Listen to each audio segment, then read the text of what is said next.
Yes, sir. So we are all delighted to have Abhishek sir here. He has secured an All India rank of 8 in UPSC Civil Services Examination 2019, and previously he has also proved his mettle in the Engineering Services Examination 2013, where he has bagged All India rank 6 in 2013. So welcome Abhishek. We extend warm wishes and congratulate you for your outstanding victory in UPSC 2019. Thank you so much, Mukesh, for your kind introduction, and you have been too generous to me. Although many people do work hard, but some people get lucky, and I'm the one of the lucky few ones. And it's a privilege and an honor to be addressing juniors from IIT Kanpur and other people as well who have been kind enough to join. So look forward to this We interaction. Yeah, we are also very much privileged to have you, sir. So, before we head anything further, I would request you to just brief about your journey, how it has been since last 10 years, last 20 years. You may start from the beginning of your high school or 10th or 12th. Yeah, sure, why not? I will. In fact, I'll go back to 1991 when I was born, actually.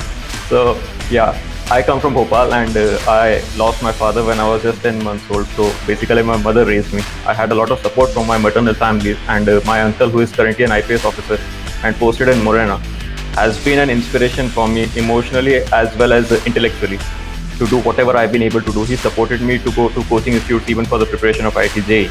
So he has been an inspiring figure in my life to do whatever I have been able to do. After that, as you all might know, and for those of you who don't know, I went to IIT Kanpur for undergraduate studies, and I completed my graduation in civil engineering in 2013. And during those days, during my stay at IIT Kanpur, I was extremely motivated towards civil engineering. And in hindsight, I can say it was a mistake that I blindsided myself to every other body of knowledge there is. Matlab, I used to say that engineering is the greatest form of knowledge, and civil engineering is the greatest form of engineering. And मैं hall 5 में रहता था, and होता क्या था, maths table पे debates होती थी. So I actually won one debate saying this line. But ठीक है, फिर उसका मुझे फ़ायदा भी मिला. कॉलेज में अच्छी CPI रही. फिर I did internships in India, in USA as well as in Canada. तो रिसर्च प्रोजेक्ट्स में पेपर पब्लिकेशन, पेटेंट, सब कुछ हो गया. उसके बाद इंजीनियरिंग सर्विस एग्जाम भी आई क्रैक. तो that motivation and that interest in engineering served me well, but I blindsided myself to every other form of knowledge, and I got a chance to course correct in 2015 when I was doing my training in railways, and I met several professionals from other services, some of whom who had cracked civil service exam. So I got a chance to explore कि उनका कितना wide perspective होता है, how much knowledge they have about things, how much understanding they have about things. तब मुझे समझ में आया कि देखिए, civil engineering अपनी जगह पे है, but every other discipline there is has something to contribute to the society, to the country, to the world. And being a naturally inquisitive person, I started reading about those things, and it got to the point where I wanted to read about those things more than I wanted to read about civil engineering. So I actually did a 180-degree turn. जहाँ मेरे को civil engineering में सबसे मतलब था और किसी discipline से मतलब नहीं था, अब मेरे को दूसरी चीज़ें पढ़ने में और ज़्यादा मज़ा आने लगा. तो that is when I decided कि देखिए, अब ऐसा है कि अगर दूसरी चीज़ें पढ़ने में मज़ा आ रहा है, तो why don't you join a career where it will be a job requirement for you to learn new things every day, apply them. जैसे हम देख रहे हैं DM वगैरह होते हैं, SP होते हैं, पैंडेमिक के टाइम में they are completely adapting to the new things, and they are at the front line dealing with the pandemic, dealing with corona virus.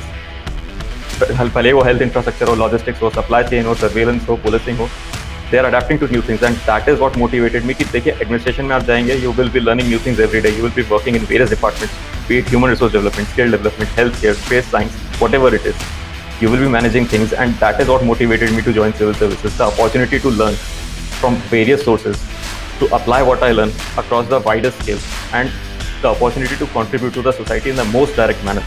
Civil engineers' contribution I'm not neglecting, I'm not relegating their contribution in any way. Railways forms the backbone of the economy, and I must applaud railways for that. And जितना time मैं railways में रहा, I was able to see कि वहाँ पे जो work culture होता है. I must give an example, जो आप लोगों के लिए छुट्टी का टाइम होता है, दिवाली, होली, दशहरा, ईद, न्यू ईयर, वो रेलवेज के लिए पीक वर्क टाइम होता है. And same goes for police. तो रेलवेज का जो डेडिकेशन है, वर्क कल्चर है, that got ingrained in me, but I want to apply those things at a much wider scale. इसीलिए मैंने सिविल सर्विस की तैयारी करी थी. Nice. Also, what you think are the advantages and disadvantages of an engineering student moving towards CSE preparation? Do they have some advantage of having the technical knowledge or Yeah. the skills that they have learned Mhm. over the There's a connection with your problem. I was able to get your question. And have you completed your question, Aditya? Yeah, actually, he wants I'll to. assume, yeah. are the I'll assume that he has advantages. completed his question. So, advantages देखिए क्या होते हैं. सबसे पहले तो ये है कि जैसे you are a fast learner, आपका aptitude होता है, so you are able to do adapt they to have things some very well. advantages? ये होता है. I got your question. वही बता रहा हूँ. Advantages में देखिए, you are a fast learner. IIT में रहे हैं, जैसे हम लोग होते हैं, engineers होते हैं. We learn a lot of things. We adapt to new things. ठीक है, we cover a wide ground. वो चीज़ होती है.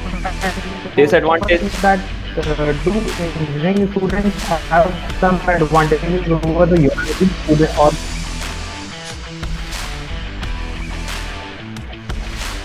There's a problem with your connection, and what I have been able to understand, I'm answering. उसके बाद if you could type, I'll be able to answer better. Abhishek, you may go on with your answer. हाँ.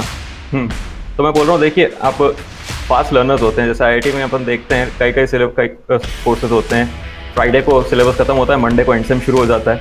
तो ये adapting वाली चीज़ तो है, वो advantage रहता है.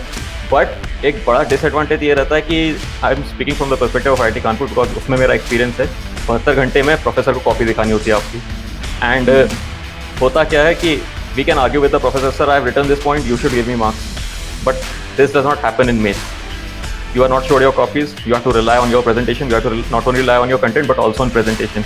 Your writing becomes quite bad, if I may say that, and to the point that it does not even remain legible. It happened with me, it happens with most students, because in college you can argue for marks but in UPSC you cannot. Secondly, in engineering we tend to write to the point answers, right? We wrote what is given in the question, we solved the question, and we wrote answer and we put a box around it. That is the best presentation that we do. But when you write about general studies in civil services, you have to be much descriptive, much more descriptive, much more analytical, and you have to do a certain kind of presentation that will be amenable to the examiner. See, because he or she is checking 25 to 30 copies per day, and if your copy tends to be the last copy that the person is checking, and your presentation is not up to the mark, they will get frustrated. And I must say that the rule of thumb in answering the UPSC exam mains is that the lesser you frustrate the examiner with your copy, the more marks you will get. That's a fact of life. They are also human. They are not artificial intelligent bots. So you have to have a certain amount of presentation. And second thing is that हम लोग काफ़ी ज़्यादा engineering discipline पढ़ते हैं, तो we are not able to read a lot of textbooks. We are not amenable to that kind of language which humanities people use. So that is something we have to develop. That will come with time. वो एक रात में नहीं होगा. That is an evolutionary process that comes with time. तो वो वाली चीज़ रहती है. Secondly, देखिए, engineering students को एक disadvantage ये रहता है कि either you have to go with your own discipline as an optional, or you have to learn some other discipline. So either you have to rely on a coaching. People say that if you are taking an optional which is not your subject, then you have to rely on a coaching. Otherwise, you can go with your optional. I went with my optional and it was not a very easy path, I must say. इस साल मेरी rank आ गया. I'm fortunate enough for that. But last year, one optional had 2 students in top 5. And civil engineering did not have anyone in top 200. So it was not an easy choice for me. But that is a choice you make. We can talk about optional, we can talk about how we should choose optional, how we should prepare for the optional. But one disadvantage that you will face is that optional subject will not help you for general studies syllabus. You can choose economics, you can choose polity, you can choose public administration, you can choose law, you can choose history, you can choose geography. All these things will help you in general studies, either in 1, 2, 3 paper. But civil engineering will not help you anywhere. तो वो आपको अलग से time devote करना पड़ेगा. You'll have to prepare for it, you'll have to devote time, and you'll have to orient your mind when you're attempting the paper. And another disadvantage that engineering students face is that engineering, I can talk about civil engineering. So उसमें there is not much dynamic things that are happening, at least not in the paper. We are not talking about the research field. The paper does not target research. Dynamic things are not happening in the paper. The paper remains static. But the point is that you have to develop speed. You have to practice. You have to write answers very fast. You have the only time when your hand will stop is when you are doing a calculation. Other than that, if your hand is stopping, you are not able to process fluently. If you are not fluent with the process of design of a beam or a column or a foundation or a design of a pavement or dam, whatever it is, your hand should not stop, your brain should not stop. You should not get stuck anywhere. For that, you have to do practice. But as we have seen in the pattern, like there are GS papers and there are optional papers. There are 3 days of GS papers, and the optional does not help you in GS. So I'm talking about the last 20 days before the main starts. You have to focus exclusively on GS, and your optional will not help you anywhere, so you have to drop the optional, and that becomes a challenge, because the idea is that you should peak, your presentation should peak at the time of the exam, but that does not happen for you in engineering. You have to drop the optional. If your optional is an engineering subject, you have to drop the optional, study and focus for GS for 20 days at least, or at least 15 days before the main starts, and then you have to pick up your optional in the 5 days gap that is available before the optional paper. The 5 days gap is actually a boon for engineering, at least engineering optional students. But that used to become a problem until 2017, when that 5 days gap was not there, and you lost your fluency, you lost your touch of engineering in the 20 days before the main started, because you are focusing on your GS. So this is one disadvantage also. We had some specific questions about the optional and subject taking later on. So, but you have covered some part of it in this answer also. So, what the next question is, what do you think was the role of IIT Kanpur in achieving this big achievement? Yeah, IIT Kanpur did play a very critical role. And like I mentioned, that it was my own mistake, not anybody else's mistake. It was my own mistake that I developed a narrow perspective at IIT Kanpur. IIT Kanpur provides excellent opportunities through clubs, through peer groups, through extracurricular activities, and even research projects if you want.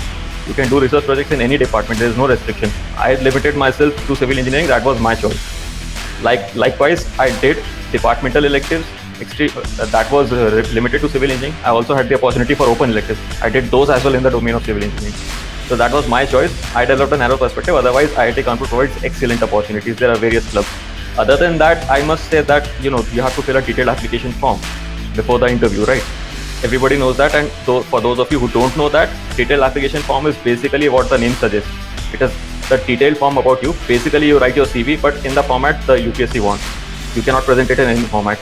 And in specific word limits, you have to give details of your job, of your achievements in college, of your achievements in school, your positions of leadership, as well as extracurricular activities and hobbies. These are the things that you mention in your CV. So these are the things that are used to frame questions to judge your personality in the interview round. So IIT Kanpur provided me with excellent opportunities, although I used those opportunities exclusively in the domain of civil engineering. But if I may say, I got an Academic Excellence Award at IIT Kanpur. That gave a positive impression to the interview board. 2 times I got the Academic Excellence Award. After that, I was a student guide at IIT Kanpur. So that gave a compassionate view of things to me. And the board was able to judge that in their questions. And then I was also the coordinator of the National Earthquake Resistant Design Challenge in the Technical Festival of IIT Kanpur. So that was a position of responsibility that I held, and the event fortunately went well. And I was able to discuss that with the board in one of my interviews. I gave 3 interviews in UPSC for civil service exam. So in the first interview in 2017, that thing came up and we discussed about it, and it went well. It helped me. And then the research project that I did at IIT Kanpur, I mentioned that I had publications as well as a patent application. So that helped me a lot to give a studious opinion or a studious view of myself to the board. And I mentioned that I also did a consultancy project with Dr. Sudhir Mishra in the Department of Civil Engineering at IIT Kanpur. And the hobbies that I developed at IIT Kanpur helped me present a very studious opinion in the questions that were asked by the board to me. So, like I said, you have to show a consistency between yourself in the interview as well as on paper. The way you represented yourself on paper and as the way you come off in the interview. And that was something that IIT Kanpur enabled me to do. My expression about things improved a lot in IIT Kanpur. And I must say that the overall personality that you are able to develop in college, I did that to some extent. College provides a lot of opportunities for you to explore yourself, develop your personality. And that is something that I could have done more at IIT Kanpur, even though I did to a limited extent. Okay. Now, what advice will you give to the students of first, second, third, fourth year, that what exact things they should do in IIT Kanpur so that they will get a upper hand in UPSC preparation? Therefore, before you jump for preparation, I would ask you to take a step back. I'm talking about this from experience. ऐसा नहीं है कि सब लोग कर रहे हैं तो हम भी कर लेंगे, कलेक्टर बन जाता है, बहुत बड़ा होता है, रुतबा होता है, बड़ी गाड़ी होती है, कर लेंगे. ऐसा नहीं होता है. ऐसा मत करना, गलती होती है. The advice that I will give to the students at IIT Kanpur, or for that matter at any college, is that take a step back, explore your personality. This is a time where you have a safety net, a fallback net. Okay, you are doing academics, you can change streams very easily in college, but after that it becomes very difficult because you have responsibilities, you are put in a position of responsibility, you are given responsibilities, you have a liability to your family as well as to other people who are counting on you. If you don't deliver on that, people will get hurt. जैसे मैं railways में था, अगर मैंने वहाँ पे compromises करे होते, if I slack on my responsibilities, वहाँ पे एक्सीडेंट्स होते, लोग मर भी सकते थे. बट कॉलेज में you don't have that liability on you. College में you don't have those responsibilities on you. So there you can explore your personality, explore your interests, change streams if you want. I'm not talking about branch change, I'm not talking about department. I'm talking about the specialization that you are doing or the interest that you are developing in things. वो explore करो, सही से समझो कि क्या क्या तुम्हें अच्छा लगता है and then make a choice.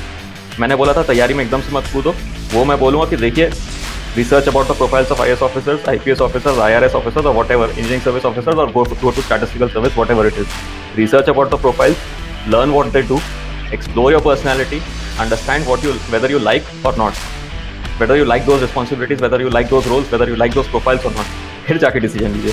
Family, society, girlfriend, इन सबके मोटिवेशन से डिसीजन में चीज़ें की वजह से आती है कि मैं IAS बन जाऊँ तो मैं बन जाता हूँ IAS. क्यों? रीज़न मैं बताता हूँ. IAS एग्जाम जो होता है, सिविल सर्विस एग्जाम होता है, it is a very treacherous path. Even if you get first rank in your very first attempt, it does not mean that you will not face failures. You will face immense failures. कभी आपको notes याद नहीं रहेंगे. Sometimes you might not be able to do well in test. Prelims हो सकता है ना निकले. कभी हो सकता है सब्जेक्ट में इंटरेस्ट नहीं है. तो उस टाइम पे जब होता है, ऐसे जब प्रॉब्लम्स आते हैं, it is your motivation. It is why you want to do something. That spirit, that desire, that will drive you. It is that only. इसीलिए मैं बोल रहा हूँ कि पहले सही से एक्सप्लोर कर लो क्या करना है. मैंने नहीं किया था, ठीक है. मैं सिविल इंजीनियरिंग में घुसा रहा था और किसी भी दूसरी चीज़ का डिस्कशन भी होता था ना विंग में या किसी कमरे में, वहाँ से निकल लेता था कि मुझे नहीं सुनना, मुझे ना बात करना. That was a big mistake and that is the price I paid. कि अब मैं 29 का हो गया, मैं I am entering Indian administrative service. मेरे बैचमेट जो हैं they are now 4-5 years senior to me in IAS. तो मैंने वो गलती करी थी. इंजीनियरिंग सर्विस में इंटरेस्टेड था, मैंने ठीक है वो करा and I got through the engineering service exam in my very first attempt. I did not sit for placement. 4th year में मैंने तैयारी करी थी एंड आई रिमेंबर डिस्टिंक्टली कि वहाँ तब एंड सेम खत्म होता था 27-28 अप्रैल के आसपास. 28-29 और 30 जून को इंजीनियरिंग सर्विस का एग्जाम था और 5 जुलाई को मेरा कॉन्वोकेशन था. So I wrote the exam even before I was given my degree in hand. So I was that motivated about civil engineering, but I made a mistake that I did not explore things. पहला तो ये है कि आप explore करिए, समझिए करना क्या चाहते हैं, फिर उसमें कदम उठाइए. दूसरा एडवाइस मैं ये दूंगा कि सिर्फ अकेडमिक पर्सनैलिटी डेवलप मत कीजिए, अपनी एक्स्ट्रा करिकुलर पर्सनैलिटीज भी डेवलप कर लीजिए. कुछ स्किल्स होते हैं, whether it is fine arts, whether it is music, whether it is dance, drama, ये डेवलप करिए. मैं सिर्फ ऐसे ही नहीं बोल रहा हूँ कि ये सब कुछ होना चाहिए, इसलिए ये चीज़ें आपको दूसरी चीज़ों का पर्सपेक्टिव डेवलप करने में हेल्प करती हैं.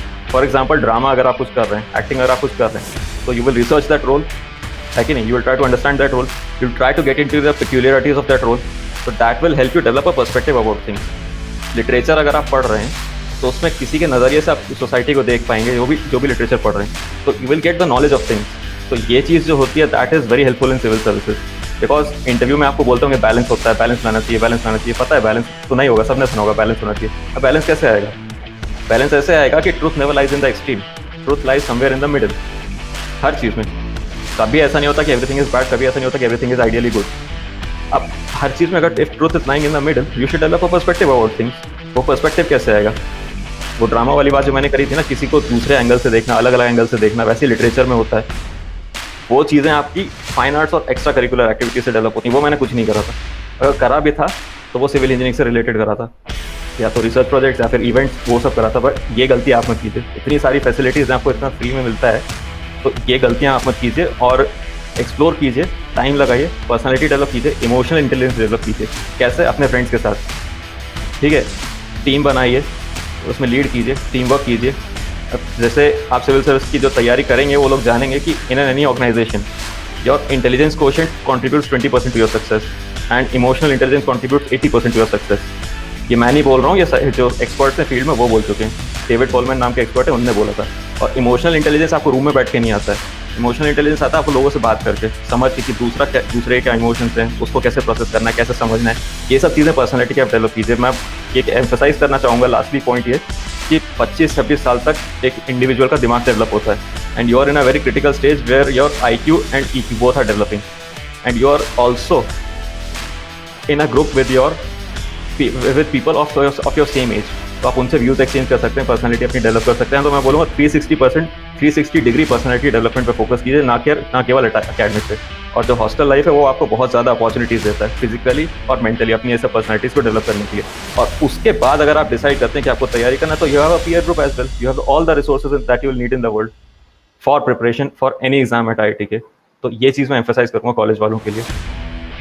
ओके, आप गैलेक्सी के बारे में क्या कहना चाहेंगे? मतलब आजकल काफी ज्यादा कंट्रोवर्सी वगैरह चल रही है कि उसके अंदर पार्टिसिपेट करना है नहीं करना है, तो आपका क्या इसके ऊपर पर्सपेक्टिव है कि इसके अंदर पार्टिसिपेट करें ना?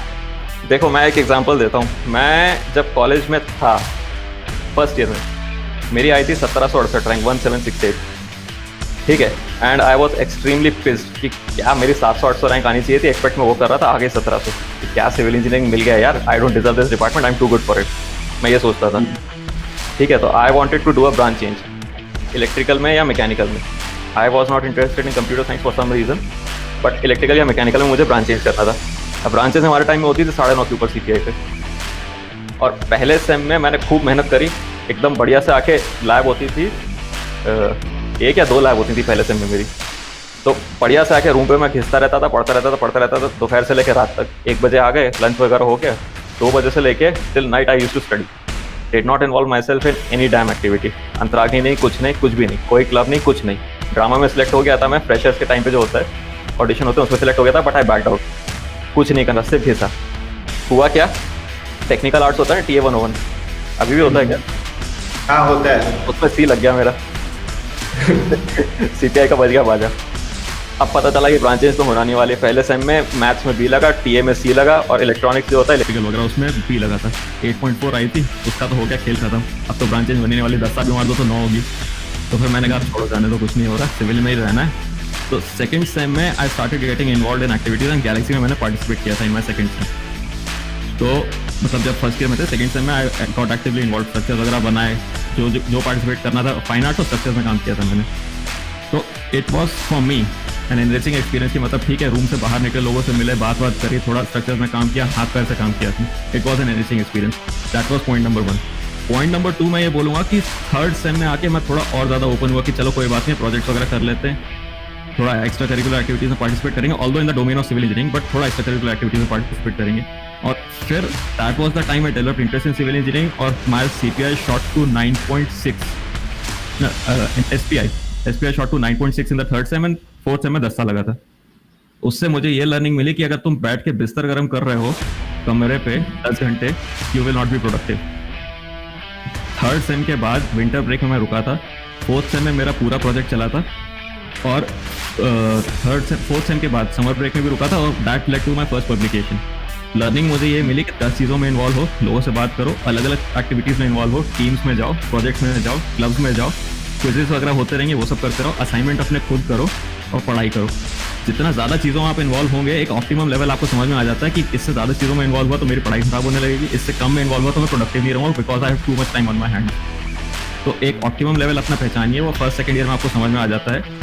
एक्टिविटीज़ में इन्वॉल्व हुए, अपनी पर्सनैलिटी का 360 डिग्री डेवलपमेंट करिए, पढ़ाई पे कॉम्प्रोमाइज़ मत करिए। मेरा लेसन ये रहेगा। इसके बाद मैं ये गैलेक्सी में ये कहना चाहूँगा, देखिए अभी मेरे को 2013 से मैं I graduated, I have not been in contact with what has been happening in Galaxy in campus for the last 7 years। तो स्पेसिफिक इवेंट के बारे में मैं कमेंट नहीं करूँगा, बट मैं ये बोलूँगा अपना इंटरेस्ट पहचानिए।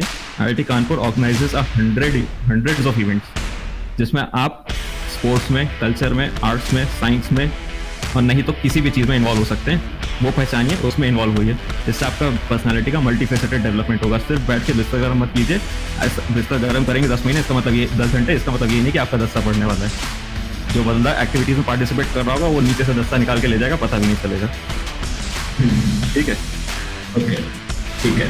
तो अभी थोड़ा सा क्वेश्चन ये कर लेते हैं जो UPSC related, UPSC specific question. जो लोग काफ़ी लोग यहाँ पे है जो पहले से ठान के बैठे हैं कि उनको UPSC करना है। सो सबसे पहले आते हैं नोट्स मेकिंग पे। तो नोट वगैरह कैसे बनाना है उसके ऊपर थोड़ा सा। ठीक है, अब देखिए जिन्हें ठान लिया है कि उनको करना ही है UPSC, my congratulations to them, but I would most humbly advise them to introspect कि क्यों करना है, नहीं तो फंसोगे।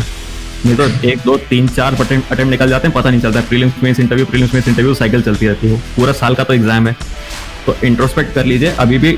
If you are not honest with your self, if you don't have sincere reasons, then it is time, you still have time to back out and do something more productive. पहली बात तो ये, पिताजी ये कहने, मम्मी ये कहने, girlfriend के कहने पे मत कीजिए. पैसे के लिए मत कीजिए, रुतबे के लिए भी मत कीजिए, वो सब खत्म होने वाला है. अगर नहीं हुआ है तो हो जाएगा. ऑनेस्ट रीजंस के साथ कीजिए. That will help you in good stead in your preparation as well as during your service. पहली बात. दूसरी बात, नोट्स मेकिंग की आपने बोली, वेरी इंपॉर्टेंट. सही बात है, किताबें आप आखिरी दिन में रिवाइज नहीं कर सकते. You should be able to identify कि किस चीज़ के लिए आपको नोट्स बनाना है. प्रीवियस ईयर क्वेश्चन देखिए, आपको समझ में आएगा कैसा कंटेंट चाहिए होता है. प्रीवियस ईयर पेपर, ना केवल questions, but you can also look into the answer sheets of previous year toppers that are hosted by several coaching websites. So you will be able to understand कि what depth do I have to go into, and you also know your knowledge base. ठीक है, तो you will be able to understand what kind of notes do I need. Then you also know the comfort you have in various subjects. मैं इसमें comfortable हूँ, इसमें नहीं हूँ. जिसमें कंफर्टेबल नहीं हो उसके नोट्स बना सकते हो बार बार रिवाइज करने के लिए. उसके बाद आती है नोट्स मेकिंग का टाइम. अब notes making you can do digitally और ऑन पेपर. मैं करता था डिजिटली. उसमें क्या होता है, उसमें ऑर्गेनाइज करना बहुत ईजी होता है, स्ट्रक्चर करना बहुत ईजी होता है, हैंडल करना बहुत ईजी होता है, और अपडेट करना भी बहुत ईजी होता है. Plus you can read on the go. That was a requirement for me because I was in training in Indian Railways. और वहाँ पे ऐसा होता था कि Monday to Friday you go to office और field for training, and in the weekend you travel. There have been times when I was in 3 cities in the same 24 hours. मतलब you report at the zonal headquarter, then you report at the divisional headquarter, and they send you the field. तो ऐसे में किताब carry करना impossible था. तो I started making notes online. Evernote में use करता था. उसमें I divided my notes into 3 और बल्कि 4 नोटबुक स्टैक्स. वहाँ ऐसा होता है कि यू कैन मेक नोटबुक्स में रहेंगे नोट्स, एंड नोटबुक का स्टैक बन जाएगा. तो GS1 का एक नोटबुक स्टैक बनाया, GS2 का एक नोटबुक स्टैक बनाया, 3 का बनाया, 4 का बना लिया, फिर ऐसे का एक बना लिया. और उसमें जो टॉपिक्स हैं आपके 21 टॉपिक्स होते हैं लगभग हर पेपर में, 20-21 टॉपिक होते हैं. उस 20-21 टॉपिक्स का नोटबुक बना लिया, और उन नोटबुक्स में आपने नोट्स बनाना शुरू कर दिया. एक एग्जांपल देता हूँ, जैसे GS1 का स्टैक बना लिया, उसमें एक टॉपिक है इम्पैक्ट ऑफ ग्लोबलाइजेशन. ये नोटबुक बना लिया इम्पैक्ट ऑफ ग्लोबलाइजेशन. और इम्पैक्ट ऑफ ग्लोबलाइजेशन नोटबुक में आपने बना लिया impact of globalization on children, on women, on vulnerable section, on senior citizen, on tribal. ये अलग अलग नोट्स बन गए. अब साल भर आप अपना न्यूज़पेपर खुद पढ़ रहे हैं, जो भी कंटेंट आप पढ़ रहे हैं आपको लग रहा है कि ये नोट वर्दी है, ये मुझे याद करना चाहिए, मुझे रिवाइज करना चाहिए, वो डाल दीजिए उसमें, आइदर टाइप और कॉपी और take a screenshot, whatever it is. ऐसे पहला. तो उसके बाद देखिए, I do not personally buy in the concept of not studying current affairs throughout the year और and going for XYZ material that comes as a compilation. I personally do not buy that concept. ऐसा नहीं है कि आप महीने भर current affairs नहीं पढ़े and then you will go for the compilation that comes at the month or that comes 1 month before the mains. मैं तो नहीं करता था ऐसा. मैं अपने नोट्स खुद बनाता था. बट इसका मतलब ये नहीं कि you have to make all the notes from the scratch. मैं वेबसाइट फॉलो करता था, जैसे Insights on India, Civils Daily, IAS Baba, ये सब हैं. उसमें नोट्स आते हैं, करंट अफेयर्स के डेली नोट्स आते हैं. तो you copy them, you trim them and you customize them as per your own language. तो दैट इज डन आइटरेटिवली. पहले दिन मैं मतलब जैसे मैं न्यूज़पेपर पढ़ता था, पहले मैं 3 वेबसाइट्स खत्म करता था. उस पर एडिटोरियल्स की समरीज आ जाती थी और डेली करंट अफेयर्स आ जाते थे. तो उनसे मैं कॉपी पेस्ट करके अपना कस्टमाइज कर लेता था, ट्रिम कर लेता था. और वर्कबुक नाम का एक मेरा नोट था, हफ्ते भर मैं उसमें नोट्स बनाता था.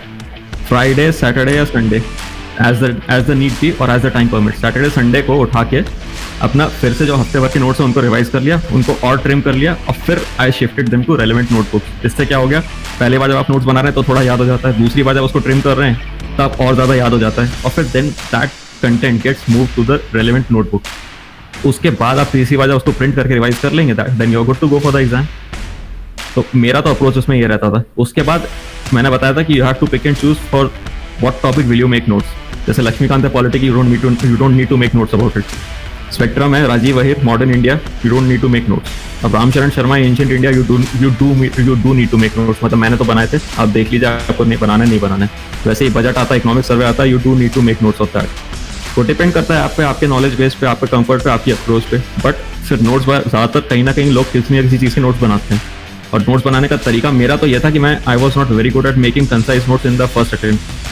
Not first attempt, I don't mean first attempt for 2017 or civil service, but in the first reading, I could not make very concise notes. So I read it multiple times, made small notes, use the sources smartly. Do not try to make notes from the scratch for everything.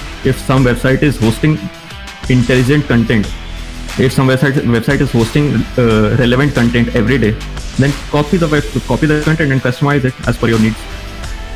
And then एक और चीज़ थी कि मतलब ऐसा लोग बोलते हैं कि प्रीलिम्स और मेंस की तैयारी साथ में हो जाती है. ऐसा नहीं होता है, आपको अलग पढ़ना पड़ता है। भले साइमल्टेनियसली पढ़ेंगे आप, कि आज प्रीलिम्स के लिए भी पढ़ा और मेंस के लिए भी पढ़ा, पर अलग से पढ़ना पड़ता है। तो मैं अपने प्रीलिम्स के नोट्स अलग बनाता था, मेंस के नोट्स अलग बनाता था। और ऐसे का एग्जांपल जो वगैरह होते हैं, ऐसे में आपको एग्जांपल्स यूज करने होते हैं, इंटरव्यू में एग्जांपल्स यूज करने होते हैं, तो उसके टारगेटेड नोट्स बनाता था। ऐसा नहीं कि एक किताब लिख रहे हैं, इंटेलेक्चुअल बॉडी ऑफ नॉलेज हो जाएगा, ऐसा नहीं है। टारगेटेड नोट्स बनते हैं कि ये कंटेंट कहाँ यूज होगा, वो कंटेंट कहाँ यूज होगा। ऐसे के लिए जो कंटेंट है वो ऐसे के नाम के नोट्स में जाएगा, जो प्रीलिम्स का कंटेंट है वो प्रीलिम्स के नाम के नोट्स में जाएगा। और वैसे ही वैल्यू एडिशन कंटेंट होता है, जैसे लोग बोलते हैं कि डेटा यूज करना नहीं चाहिए, मैं तो डेटा यूज करता था आंसर्स में, रटने में दिक्कत होती है, रिप्रोड्यूस करने में दिक्कत होती है। बट फिर मैंने वो वैल्यू एडिशन के लिए डेटा नाम के नोट्स जो बनाए थे, वो GS1, 2, 3 अलग से थे, GS1 का डेटा, 2 का डेटा और 3 का data.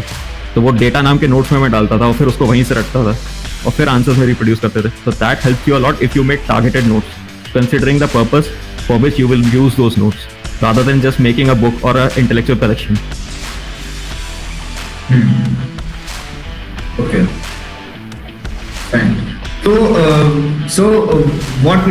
There was one question from our audience side. What mistakes did you make in the first attempt? So Very nice question. One should learn from not only one's own mistakes but other people's mistakes as well. तो मैं ये बताऊंगा, देखिए first attempt में मेरा mistake क्या था। अब ये सबके लिए मिस्टेक नहीं होगा बट मेरे लिए तो था। फर्स्ट अटेम्प्ट मेरा मेंस का था 2017 का। प्रीलिम्स तो छोड़ दो, प्रीलिम्स में तो I miss the mark by a long margin. 108 cut off था 2015 में and I did not clear the prelims. मेरे 90 मार्क्स आए थे। तो जब when we talk about prelims तब मैं उसकी बता दूंगा। मेंस का मैं अभी बता रहा हूँ। मेंस में मैंने 2017 में पैटर्न चेंज हुआ था। 10 क्वेश्चन थे 10 नंबर के, 10 क्वेश्चन थे 15 नंबर के। पहले 12.5 नंबर के सारे क्वेश्चन आते थे। तो मैंने जब ये देखा कि 15 नंबर के क्वेश्चन है तो मैं एकदम से 15 नंबर के क्वेश्चन अटेम्प्ट करने लगा। क्वेश्चन नंबर 11 से लेकर 20 तक पहले करा, 1 से लेकर 10 तक बाद में करा। उसमें होता क्या है, if you are not able to divide your time equitably between every question, then what will happen is that if you are attempting the way I did, then you will end up attempting the 10 marker questions in the half hour, in the last 1 hour. उसमें होगा क्या, you will be running out of time. If you are running out of time, your presentation will get degraded or even get ruined. You will not be able to do the introduction body conclusion format, and you will not be able to make diagrams and flowcharts, and you will not be able to reproduce the most effective content. है ना। अब imagine करो in a situation where the examiner is checking your copy and he or she has the last copy of the day to check, and that copy is your copy, and now the examiner opens the copy and there is complete mess of presentation, writing is bad and it is continuously degrading till question number 10, from question number 1 to question number 10. क्या होगा, they are also humans. अब उनको लगा यार क्या गंदा सा लिखा हुआ है, इरिटेशन हो रहा है, definitely they'll cut your marks, no doubt about it. Even if you lose half a mark in every question till question number 10, even though your content is fine but presentation is not fine, but you irritated the examiner, you lose half a mark, you did not write the conclusion properly. सोच लो 4 paper में, हर paper में शुरुआत के 10 question में आधा mark गया, तो ठीक है 5 नंबर गए, हर पेपर में 20 नंबर खिसक गए। कंटेंट आपका वही था, प्रेजेंटेशन अच्छा नहीं था, फिर भी 20 नंबर खिसक गया। 20 नंबर का मतलब होता है 230 रैंक। तो आप बनने वाले थे IAS, आप बनेंगे IRS, और वो भी ना बने अब तो मैं बोल रहा हूँ कि देखिए मिस्टेक क्या होती है, कंटेंट अच्छा होता है, आंसर राइटिंग प्रैक्टिस नहीं करी तो प्रेजेंटेशन अच्छा नहीं रहा, आंसर राइटिंग प्रैक्टिस नहीं करी तो इंटरलिंक भी नहीं कर पाई चीज़ों को, क्योंकि एज इट इज़ डेफिनेशन तो पूछते नहीं है। ठीक है, पहले गलती ये थी मेरी। तो मैंने 2019 में ये करा कि अगर आप if you are not able to divide your time equitably, करना ही होता है कि 10 मिनट के क्वेश्चन को 7 मिनट में और 15 मिनट के क्वेश्चन को 11 मिनट में, तो ऐसे हो गए 110 और 70 180 मिनट ये हो गए। अगर आप डिवाइड कर पा रहे हैं टाइम को, वेल एंड गुड। नहीं कर पा रहे हैं, जो कि ज़्यादा कैंडिडेट्स के साथ होता है कि आखिरी क्वेश्चन 15 नंबर का जो है वो 6-7 मिनट में अटेम्प्ट किया, जबकि 11 मिनट में करना चाहिए था, ये होता है। नहीं डिवाइड कर पा रहे हैं तो ऐसा कीजिए, क्वेश्चन नंबर 1 से सॉल्व कीजिए। उससे होगा क्या, क्वेश्चन नंबर 1 भले 7 मिनट में सॉल्व करना था, वो 8-9 मिनट में कीजिए। शुरुआत के 4-5 क्वेश्चन बहुत अच्छे से सॉल्व कीजिए, बहुत अच्छे प्रेजेंटेशन के साथ, very nice content and very nice diagram and flow. उससे क्या होगा, एग्जामिनर पर अच्छा इंप्रेशन पड़ जाएगा आपकी कॉपी का। आखिरी में आते आते 17, 18, 19, 20 के क्वेश्चन उतने भी अच्छे अटेम्प्टेड नहीं है। अगर if the last 4 questions are not attempted so well, still the examiner will be giving you more marks. He or she will have the propensity to give you more marks because they have been giving more marks in the first 10 to 12, 13 questions. तो एकदम से ऐसा नहीं है कि एकदम से वो इरिटेट हो जाएंगे। They have a good impression about you and that helps a lot. If you are not able to divide your time equitably, if you can divide, well and good. नहीं कर पा रहे हो तो एटलीस्ट ये कर लो जो अभी बोला। दूसरा, मैंने ऐसे में गलती करी थी। मेरे ऐसे में I got 105 marks out of 250 in 2017. I went to a coaching and then it backfired on me and I got 79 marks in 2018. And anyone who is preparing knows that a selected candidate, an average selected candidate, gets about 140 marks in essays. तो 35 number मेरे 2017 में कम थे, 35 number easily मतलब 350 rank. तो वो मैंने गलती करी थी। वो गलती मेरी ये थी कि I did not interpret a topic very well. I would advice every candidate to sincerely consider, at least an engineering graduate, to sincerely consider writing an essay on technology. Technology का टॉपिक है, उस पर लिख देना, बहुत आसानी से होता है। कुछ नहीं दिखाना है, प्रोज एंड कॉन्स दिखाना है, टेक्नोलॉजी इज वैल्यू न्यूट्रल, हम कैसे यूज करेंगे उस पर डिपेंड करता है। अंत में यही करना होता है टेक्नोलॉजी के ऐसे पे। तो टेक्नोलॉजी का ऐसे जरूर लिखना अगर आएगा तो। दूसरी बात, ऐसे में अपन डिटेल में बात कर लेंगे, बट मैंने ये गलती करी थी। एक तो टेक्नोलॉजी का ऐसे नहीं लिखा था, और दूसरा I miss interpreted a topic. फिर मेरा राइटिंग प्रेजेंटेशन उतना सही नहीं था, और इंट्रोडक्शन बॉडी कंक्लूजन में उतना सही से नहीं कर रहा था। कंक्लूजन के लिए मेरे पास जगह नहीं बचती थी। I tell you why, but since you asked about the mistake, उसमें मैं बस इतना बताऊंगा कि कंटेंट मेरे पास 2017 में उतना ज्यादा नहीं था। 18-19 में I had a lot of content. People से कि you should write 10 points in 10 markers and 15 points in 15 markers. I used to write about 14-15 points in 10 markers and 21-22 points in 15 markers. उससे होता क्या था, बॉडी बहुत अच्छी हो जाती थी, पर कंक्लूजन के लिए जगह नहीं बचती थी। तो जैसे तैसे घुसा के छोटा सा कंक्लूजन लिखा, and that does not serve you well. You have to do enough justice to introduction, body and conclusion, and not only that, in the body you have to emphasize equitably on each part of the question. अगर main question में 3 parts हैं तो you have to write 3 parts of the body, और वो space equitably distributed होना चाहिए। ऐसा नहीं कि मतलब अगर आप body में 70% of the page का space ले रहे हैं तो 45% एक पार्ट के लिए कर दिया, और बाकी जो बचे 25% उसमें 2 पार्ट आंसर कर दिया। ऐसे नहीं करना चाहिए।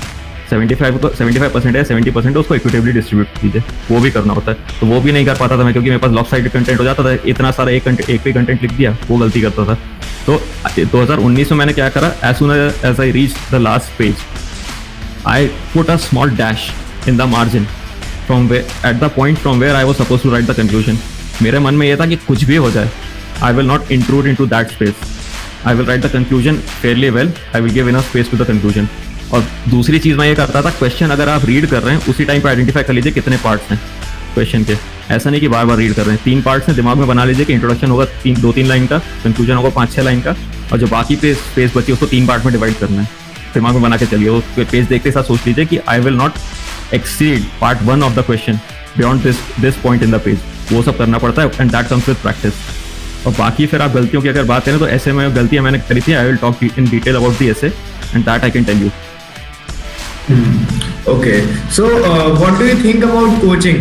What advice would you give for the people who have started the UPSC preparation or starting the UPSC preparation?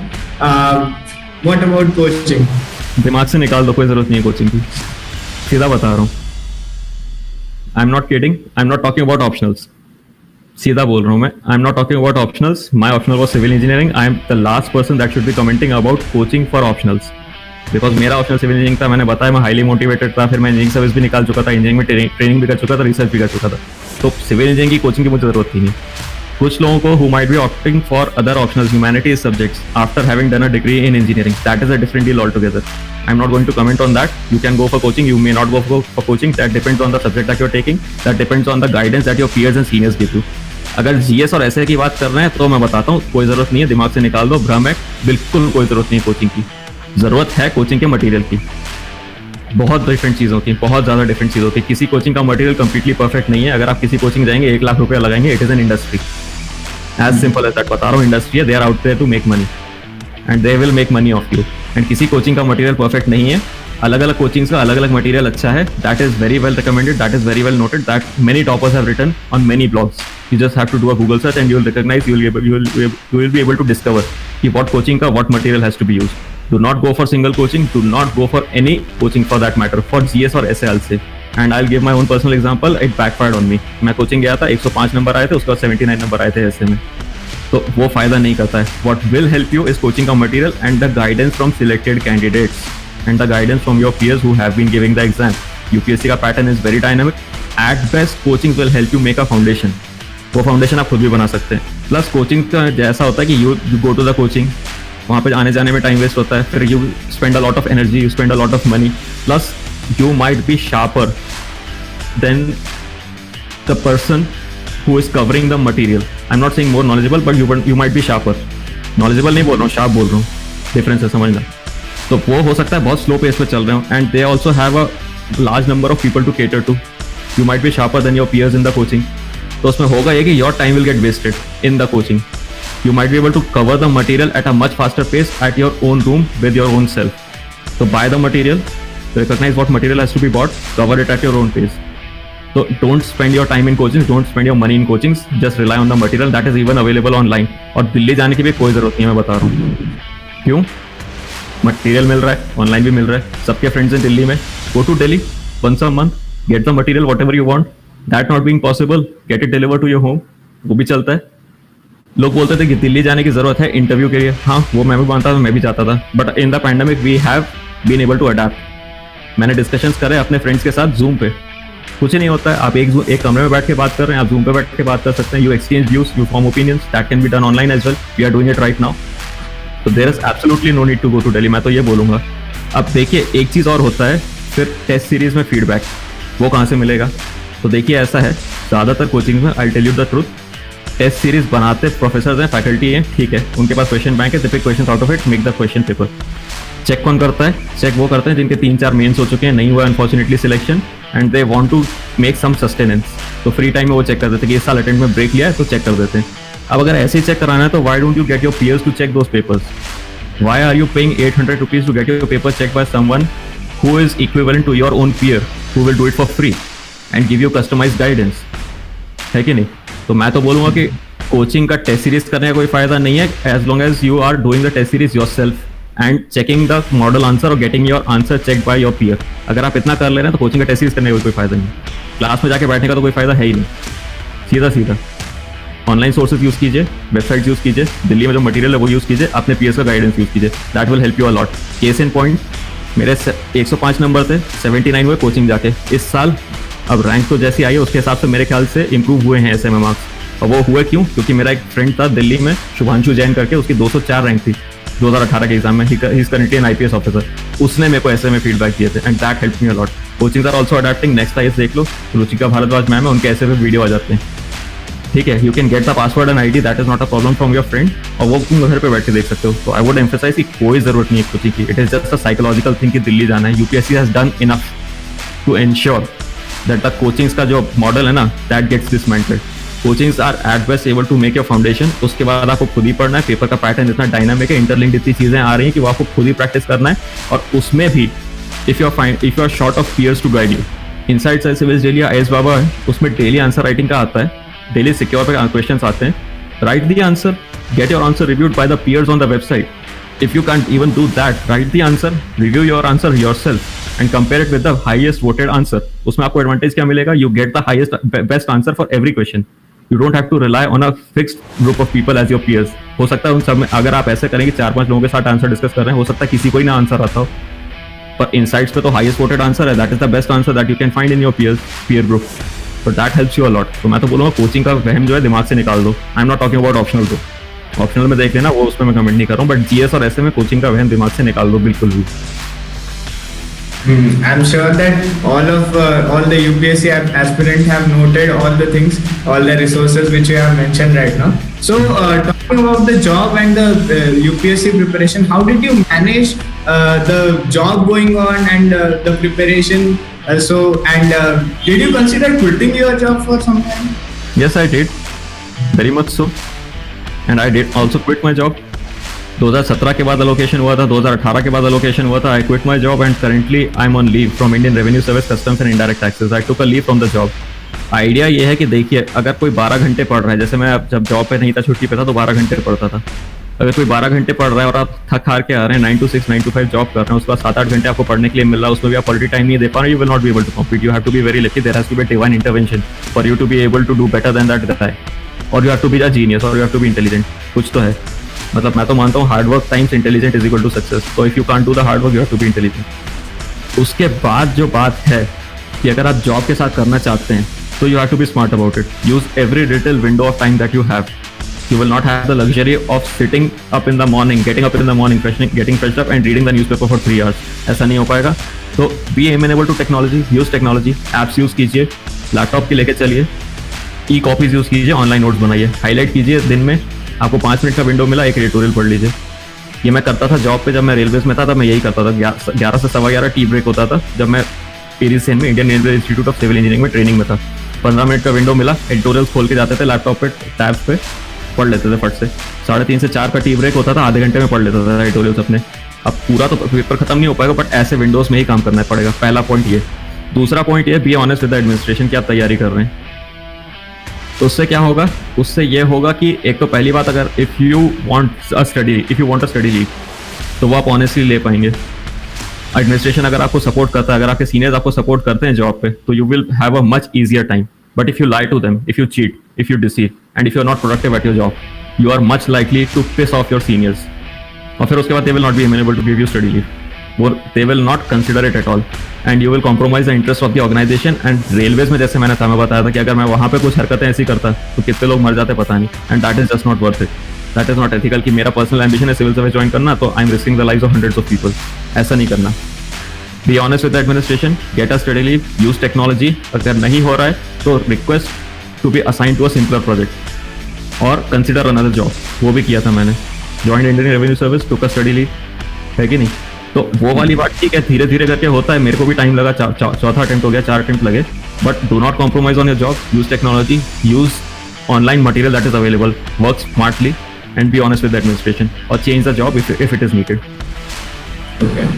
So now that if anyone is dedicated truly for the UPSC preparation, so what advice will you give about the strategy regarding it? मतलब exactly किस strategy से चलना चाहिए, कब क्या पढ़ना चाहिए? आपने ऐसा कोई शेड्यूल बनाया था क्या कि इस टाइम पे ये वाली चीज करनी है, या फिर सुबह 5 बजे उठना है, ये सब चीजें? देखो ऐसा है, एक लाइन मैंने पढ़ी थी जब मैं तैयारी स्टार्ट कर रहा था एग्जाम की, उसमें एक ब्लॉग ही था किसी सिलेक्टेड कैंडिडेट का, उसमें उन्होंने बोला था कि देखो यूपीएससी का जो सिविल सर्विस का प्रिपरेशन है, it is like kung fu. You heard it right, it is like kung fu. क्या? Every master has to develop his or her own style. तो व्हाट सूट्स यू, क्या approach आपके लिए अच्छा है, क्या सब्जेक्ट आपके इंटरेस्ट का है, क्या आपका नॉलेज बेस है, क्या आपका ग्रास्पिंग पावर है, क्या रिटेंशन पावर है, आप कितने अच्छे से नोट्स बनाते हैं, क्या आप बिना नोट्स बनाए रिवाइज कर सकते हैं, याद कर सकते हैं, कितना आप ऑर्गेनाइज्ड हैं, कितना आपको आंसर राइटिंग प्रैक्टिस की जरूरत है, कितना आपका राइटिंग स्पीड है, क्या आपको ऐसे का प्रेजेंटेशन है। कुछ लोग नेचुरली बहुत अच्छे से लिखते हैं, कुछ लोग नहीं लिखते हैं मेरे जैसे। तो इन सब चीज़ों पर डिपेंड करेगा क्या आपका स्ट्रैटेजी है, आपके ऑप्शनल क्या है, आपका ऑप्शनल सब्जेक्ट क्या है, whether you are interested in that optional, how much interested you are you that interested that you can use it as something to freshen your mood with, can you use your optional for recreation, वो वाली चीज़ है। Are you smart about it कि in your recreation, in your breaks still you can do something that will help your preparation, are you so smart, can you use social media that way. इन सब चीज़ों पे depend करेगा, पहली चीज़ ये। दूसरा चीज़ इस पे डिपेंड करेगा कि आप किस स्टेज में हैं अपने प्रिपरेशन पे, at what stage are you in your preparation. First attempt में you have a very limited knowledge base, first attempt में you don't have a strategy, और एटलीस्ट इन द स्टार्ट बहुत मुश्किल होता है। कई लोग ऐसा होता है कि प्रीलिम्स के बाद ऑप्शनल पढ़ा, उसकी पहली बार प्रीलिम्स के बाद ऑप्शनल पढ़ा, उसके पहले पढ़ा ही नहीं था, तो देयर स्ट्रैटेजी विल वेरी। कहने का मतलब यह है कि जैसे आप first, second, third, fourth attempt में आते हैं, you are able to customise your time regarding each subject, तो वो वेरी करता है। मैं एग्जांपल भी दे देता हूँ, मेरा ऑप्शनल सिविल इंजीनियरिंग था, तो मैं साल भर पढ़ता ही नहीं था। इंजीनियरिंग पढ़ के कोई फायदा नहीं होता, साल भर आपको स्पीड होनी चाहिए, फ्लुएंसी होना चाहिए, और फिर वही बात मैंने बोली थी ना कि दिमाग आपका इतना शार्प होना चाहिए इंजीनियरिंग में कि आपको सारे प्रोसेसेस याद होना चाहिए, सारे डिजाइन मेथड जो है वो याद होना चाहिए। तो आपका दिमाग नहीं रुकना चाहिए, हाथ रुक सकता है कैलकुलेशन करने के लिए, लिखते हुए पहले आपने लिखा फिर कैलकुलेशन करा तो हाथ रुक सकता है, पर पेपर में दिमाग नहीं रुकना चाहिए, कहीं अटकना नहीं चाहिए। इंजीनियरिंग में ही होता है, and that is not a very difficult thing to do. वो हो जाता है प्रैक्टिस के साथ, if you give enough practice. But उस पर ऐसा है कि वो आपको एग्जाम के जस्ट पहले प्रैक्टिस करना है, 6 महीने पहले कभी practice will not help you. तो मैं तो नहीं पढ़ता था इंजीनियरिंग साल भर, मैं प्रीलिम्स और मेंस के बीच में पढ़ता था, और प्रीलिम्स और मेंस के बीच में मैं मतलब 50% के आसपास टाइम इंजीनियरिंग पे लगाता था। क्यों? क्योंकि फर्स्ट अटेम्प्ट में उतना कंफर्टेबल नहीं था। When I got to my fourth attempt, first attempt माने first mains and fourth attempt माने ये 2019, and that was my third mains actually. So when I got to my third mains, GS में इतना comfortable हो चुका था कि अब देखिए वही चीज़ें पढ़ चुके हैं, आंसर राइटिंग प्रैक्टिस कर चुके हैं। फर्स्ट अटेम्प्ट में I did 7 to 8 months of answer writing, first mains में 2017 मेंस में 7 to 8 months of answer writing before the mains. ठीक है, फोर्थ अटेम्प्ट में या फिर थर्ड मेंस में मेरा ये हो गया था कि 1 महीना लगता है मेरे को पीक पे आने में आंसर राइटिंग में। 1 महीने की आंसर राइटिंग प्रैक्टिस करूंगा, 10-12 टेस्ट लिखूंगा, और रोज 5 क्वेश्चन, मतलब 1 घंटे की आंसर राइटिंग प्रैक्टिस रोज प्लस 10-12 टेस्ट। 1 महीना अगर मैं करूंगा तो मैं अपना आंसर राइटिंग पीक पे आ जाएगा। तो I decided not to do answer writing right after the prelims. कोई मतलब नहीं था मेरे लिए, 1 महीने में पीक पे आ जाएगा, फिर उस पीक को मेंटेन करने के लिए मेरे को टाइम लगाना पड़ेगा, मतलब फिर डेली आंसर और लिखने पड़ेंगे। तो that would have become a waste. तो मैंने क्या किया, 20 सितंबर से मेन स्टार्ट होने वाला था, 10 अगस्त से आंसर राइटिंग प्रैक्टिस शुरू करी। That was a daring decision to take for any first attempter, जिसने पहली बार मेंस लिखा है, अगर वो सोचे कि मैं 40 दिन पहले आंसर राइटिंग करूंगा, उसका बहुत प्रॉब्लम होने वाला है, unless and until they are some sort of a prodigy. अगर आप सोचें कि मैं सिर्फ 40 दिन आंसर राइटिंग करके पहला मेंस अपने लिख लूंगा, बहुत प्रॉब्लम होने वाला है। और कुछ लोग ऐसे भी होते हैं जो आंसर राइटिंग करे बिना मेंस में चले जाते हैं, निकाल भी लेते हैं। उनका क्या है, पहले से उन्होंने कर रखा है कई साल। मैंने 40 दिन आंसर राइटिंग प्रैक्टिस करी थी and that was a conscious decision that I took, क्योंकि 1 महीना लगता था मेरे को पीक पे आने में, और मैंने बोला ही था कि divide your time before between prelims and mains in such a way that you peak right at the main, optional में भी और जीएस में भी। तो आपने ये पूछा था टाइम कैसे डिवाइड करते हैं, इसीलिए मैंने ये बताया कि that depends on the stage of your preparation, that depends on your personal calibre, that depends on the subjects you are comfortable with. अब टाइम ऐसे दिन का ऐसे डिवाइड करते हैं, तो देखो मेरा ऐसा हार्ड एंड फास्ट नहीं था कि मैं 1 बजे सो जाऊंगा। आई was not running like a German train schedule, ठीक है। तो ऐसा था कि 1 से 2 के बीच में सोना है, रात को 6.5 घंटे सोना है। ये तो होता था कि जब मैं सोऊंगा 2 बजे सोऊंगा, 6:30 बजे तो 8:30 बजे सुबह उठूंगा, 1 बजे सो गया तो 7:30 बजे उठ जाऊंगा, ये होता था। उसके बाद पूरे 24 घंटे में I used to sleep for 7 hours. अब मेरे पास आधा घंटा बचा है, तो दिन में 3 पावर नैप 10 मिनट ईच। वो 3 इडियट्स में सबने देखा होगा, वो मुझे रानी होता था 10 मिनट, वो मैं काफी अच्छा लगा था एंड आई परफेक्टेड दैट। वो मैं अभी भी करता हूँ, 10 मिनट लेकर अभी भी सो जाओ, बहुत रिफ्रेशिंग होता है। तो 7 घंटे तो ये सोना हो गया। उसके बाद 3-3.5 घंटे मेरे को अखबार पे लगते थे, 3.5 घंटे के आसपास तो लगते ही थे, in my first attempt and in my fourth attempt as well. मैं ये सब नहीं करता था कि 1 घंटे में उड़ा दिया अखबार जल्दी से, मैं सही से अखबार पढ़ता था। I used to make my own notes, मैंने पहले ही बता दिया एंड दैट हेल्प मी। 3.5 घंटे के आसपास अखबार, 3.5 कई बार 4 भी हो जाता था। फिर 4 घंटे सब्जेक्ट 1, 4 घंटे सब्जेक्ट 2। अब देखिए मैंने बताया था I devoted about 50% of my time between prelims and mains for optional, क्योंकि मैं साल भर वैसे भी ऑप्शनल पढ़ता नहीं था और मेरे को ऑप्शनल में उसी टाइम पे स्पीड चाहिए होती थी, एक्यूरेसी और फ्लुएंसी चाहिए होती थी। 15 दिन लगा GS1 पे, 15 दिन लगा GS2 पे, 3-4 दिन लगा GS3 पे। 15 दिन GS1, GS2, GS3 each, 45 days हो गया। 3-4 दिन लगते हैं GS4 में, उससे ज़्यादा कुछ लगता नहीं। GS4 का सब्जेक्ट वैसे भी सोचने वाला, प्रैक्टिस करने वाला है, पढ़ने वाला कम है। आंसर राइटिंग प्रैक्टिस के टाइम पे उसकी ज़रूरत पड़ती है। बाकी टाइम में लगाता था ऑप्शनल पे। तो पहले 1-1.5 महीने आफ्टर द प्रीलिम्स, 2 जून 2019 को प्रीलिम्स था, उसके बाद 1-1.5 महीना मैंने सिर्फ ऑप्शनल पढ़ा है अपना और न्यूज़पेपर पढ़ा है, क्योंकि ऑप्शनल में मेरे को साल भर पढ़ा नहीं, स्पीड चाहिए, एक्यूरेसी चाहिए। तो सारा इंजीनियरिंग सर्विस का, सारा सिविल सर्विस के जो 25 साल के पेपर होते हैं वो उठा के सॉल्व कर रहे थे मैंने। यही करा था और कुछ नहीं करा था। थ्योरी पढ़ी थी, थ्योरी के मैंने नोट्स बना रखे थे, शॉर्ट नोट्स, और वो दीवार पे चिपका देता था, फॉर्मूले रिवाइज हो जाते थे। और बाकी थ्योरी मेरी रिवाइज होती थी क्वेश्चन करते में। The question will come, I revise the theory then and there. तो ऐसे 25-25 साल के इंजीनियरिंग सर्विस और सिविल सर्विस के प्रीवियस ईयर क्वेश्चन करे थे मैंने, वो पूरे हाथ से लिख के। ऐसा नहीं कि ये ऐसे हो जाएगा वो ऐसे हो जाएगा, ये नहीं होता। हाथ से लिखिए, पेज पे लिखिए। ये 25-25 साल के क्वेश्चन करे थे, इसमें मेरे को लगा था 1.5 महीने के आसपास, और बाकी टाइम फिर जीएस। तो उसमें ऐसा था कि पहले 1-1.5 महीना मैंने सिर्फ सिविल इंजीनियरिंग पढ़ा, बाकी कोई जीएस नहीं पढ़ा। फिर जब मैंने जीएस स्टार्ट कर दिया तो ऐसा होता था कि 2-3 घंटे सिविल पढ़ लिया, बाकी टाइम जीएस और अखबार पढ़ लिया। और फिर अंत में मैंने बताया था आखिरी 20 days before the mains I drop civil engineering all together. I focus exclusively on GS and answer writing. Timeline समझ में, 1-1.5 महीने कुछ नहीं पढ़ा, सिर्फ जीएस, सिर्फ सिविल इंजीनियरिंग। फिर सिविल इंजीनियरिंग से धीरे धीरे शिफ्ट करते करते एकदम जीएस पे आ गया। और 20 days before the mains exclusively for GS and answer writing. और 40 days before the mains I started answer writing, क्योंकि मुझे पता था कि 1 महीना लगेगा, उससे ज़्यादा पहले अगर मैंने स्टार्ट कर दिया तो टाइम वेस्ट होगा मेरा आंसर राइटिंग कर करके। और फिर I use the window that was available, 5-day window before the optional paper. उसमें वापस इंटेंसली सिविल इंजीनियरिंग, ऑब्वियसली कुछ काम ही नहीं और, तो वो करा। और फिर अब ये तो सिर्फ प्रीलिम्स और मेंस के बीच की बात हो गई। अब आप जब अटेम्प्ट पे अटेम्प्ट दे रहे होते हैं, 17, 18, 19 बैक टू बैक अटेम्प्ट दिए, तो you tend to orient yourself in the cycle, prelims mains interview, prelims mains interview. तो साल भर आप वो करते हैं जिसका साल भर आप करंट अफेयर्स पढ़ते हैं, नोट्स बनाते हैं, वो आपको प्रीलिम्स में भी यूज करना है, मेंस में भी यूज करना है। और जो चीजें साल भर करने की होती हैं, जो आप आखिरी मोमेंट पे नहीं कर सकते, सिर्फ वो आपको एक्सक्लूसिवली टाइम उस पर डिवोट करना है। Otherwise you orient yourself to the cycle of prelims mains interview. Prelims के लिए 1 महीना लगता है पढ़ाई के लिए, मेंस के लिए 4 महीने लगते हैं, और इंटरव्यू के लिए मेरे को 3 महीने लगते हैं। लोग बोलते हैं इंटरव्यू में 1 महीने में हो जाता है, but I did very intensive preparation for interview, क्योंकि मैंने आपको बताया था मेरा डैफ एकेडमिक था, एंड ये भी बताया था कि कंसिस्टेंसी होना चाहिए between the way you have represented yourself in the DAF and the way you come off in the board. मेरा डैफ एकेडमिक था, I had to show a knowledgeable friend, I had to show a studious friend, I had to show a very intellectually inclined friend, someone would likes to learn. ये मेरा reason भी था civil service की तैयारी करने का। तो I should come that way, come across that way in the board. तो मेरे को लगते थे 3 महीने लगते थे इंटरव्यू की तैयारी करने, एक्सटेंसिव नोट्स बनाता था, और फिर वही प्रीलिम्स मेंस इंटरव्यू की साइकिल चलती थी। तो उस हिसाब से I reoriented myself as per the phase of the exam I am attempting. Okay, so in your journey, what were the don'ts which you would advise to students? What should anyone not do in the UPSC preparation? देखिए, सबसे पहली बात तो ये है कि collector बनने से पहले मटेरियल कलेक्टर मत बन जाइए कि जब भी ORN गए भर के ले आए 2 बक्से। सिर्फ वो चीज़ें अपने पास रखो जो रिवाइज करोगे, जो पढ़ोगे, जो रिप्रोड्यूस करोगे एग्जाम में। सिर्फ वो चीज़ें अपने पास रखो, रिवाइज करो 100 बार, और जो रिवाइज करोगे, इंटरनलाइज करोगे, वही रिप्रोड्यूस होगा। ठीक है, जो एक बार पढ़ा है वो हेल्प नहीं करेगा, जो 10 बार पढ़ा है एक चीज़ वो हेल्प करेगा। जो 10 चीज़ एक बार पढ़ी है ना वो हेल्प नहीं करेगा। जो एक चीज़ 10 बार पढ़ी है वो हेल्प करेगा, क्योंकि इंटरव्यू में जब स्ट्रेस होता है 5 लोग आपको घूर रहे होते हैं, जब मेंस में क्वेश्चन लिखना होता है 6 मिनट में 3 पेज का आंसर, जो एकदम इंटरनलाइज होता है वही चीज़ निकलती है। तो ऐसा है कि बड़े बड़े नोट्स बनाए जा रहे हैं 10 जगह से और फिर उसको रिवाइज नहीं कर रहे हैं, ऐसा मत करना। I am not going to be a hypocrite and sit here and say कि मैंने ऐसा नहीं किया था, मेरे साथ भी ऐसा होता था, हर किसी के साथ ऐसा होता है, पर कोशिश करना कि ऐसा ना हो, जितना कम हो उतना अच्छा होगा। रिवाइज करने पे फोकस करना।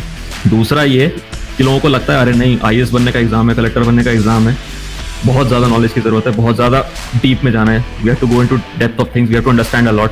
That is true to some extent, but you have to balance the width with the depth. वो आप कैसे समझेंगे? You will review the answer sheets of previous year toppers and you will be able to understand कि what depth they went into and still they were able to make it through the exam. तो उससे क्या होगा? You will be able to do enough justice with every topic there is in the syllabus, भले आपका interest का हो या ना हो। ऐसा नहीं है कि इंटरेस्ट का है तो पढ़े जा रहे हैं, उस पर रिपोर्ट्स पढ़ ली उठा की कमिटीज की, और जो बाकी टॉपिक्स हैं वो पढ़े ही नहीं। तो it is at the end of the day a competitive exam, you have to get marks wherever you can get them from, and those can be topics of those can be the source of your marks can be those topics that do not interest you, still you will have to read them. That is the part of the exam, that is what you have signed up for. If you don't like that, go do a PhD. ठीक है, जिस topic में आपको अच्छा लगता है उसमें जाके PhD कर लीजिए। और एक गलती ये होती है कि कई बार कैंडिडेट्स क्या करते हैं, ऑप्शनल में टाइम नहीं लगाते, या फिर ऑप्शनल चूज ऐसा कर लेते हैं कि भाई देखो एंथ्रोपोलॉजी में 360 हैं, मैं भी वही ले लेता हूँ। ये गलती मत करना। बताता हूँ इसका लॉजिक क्या है।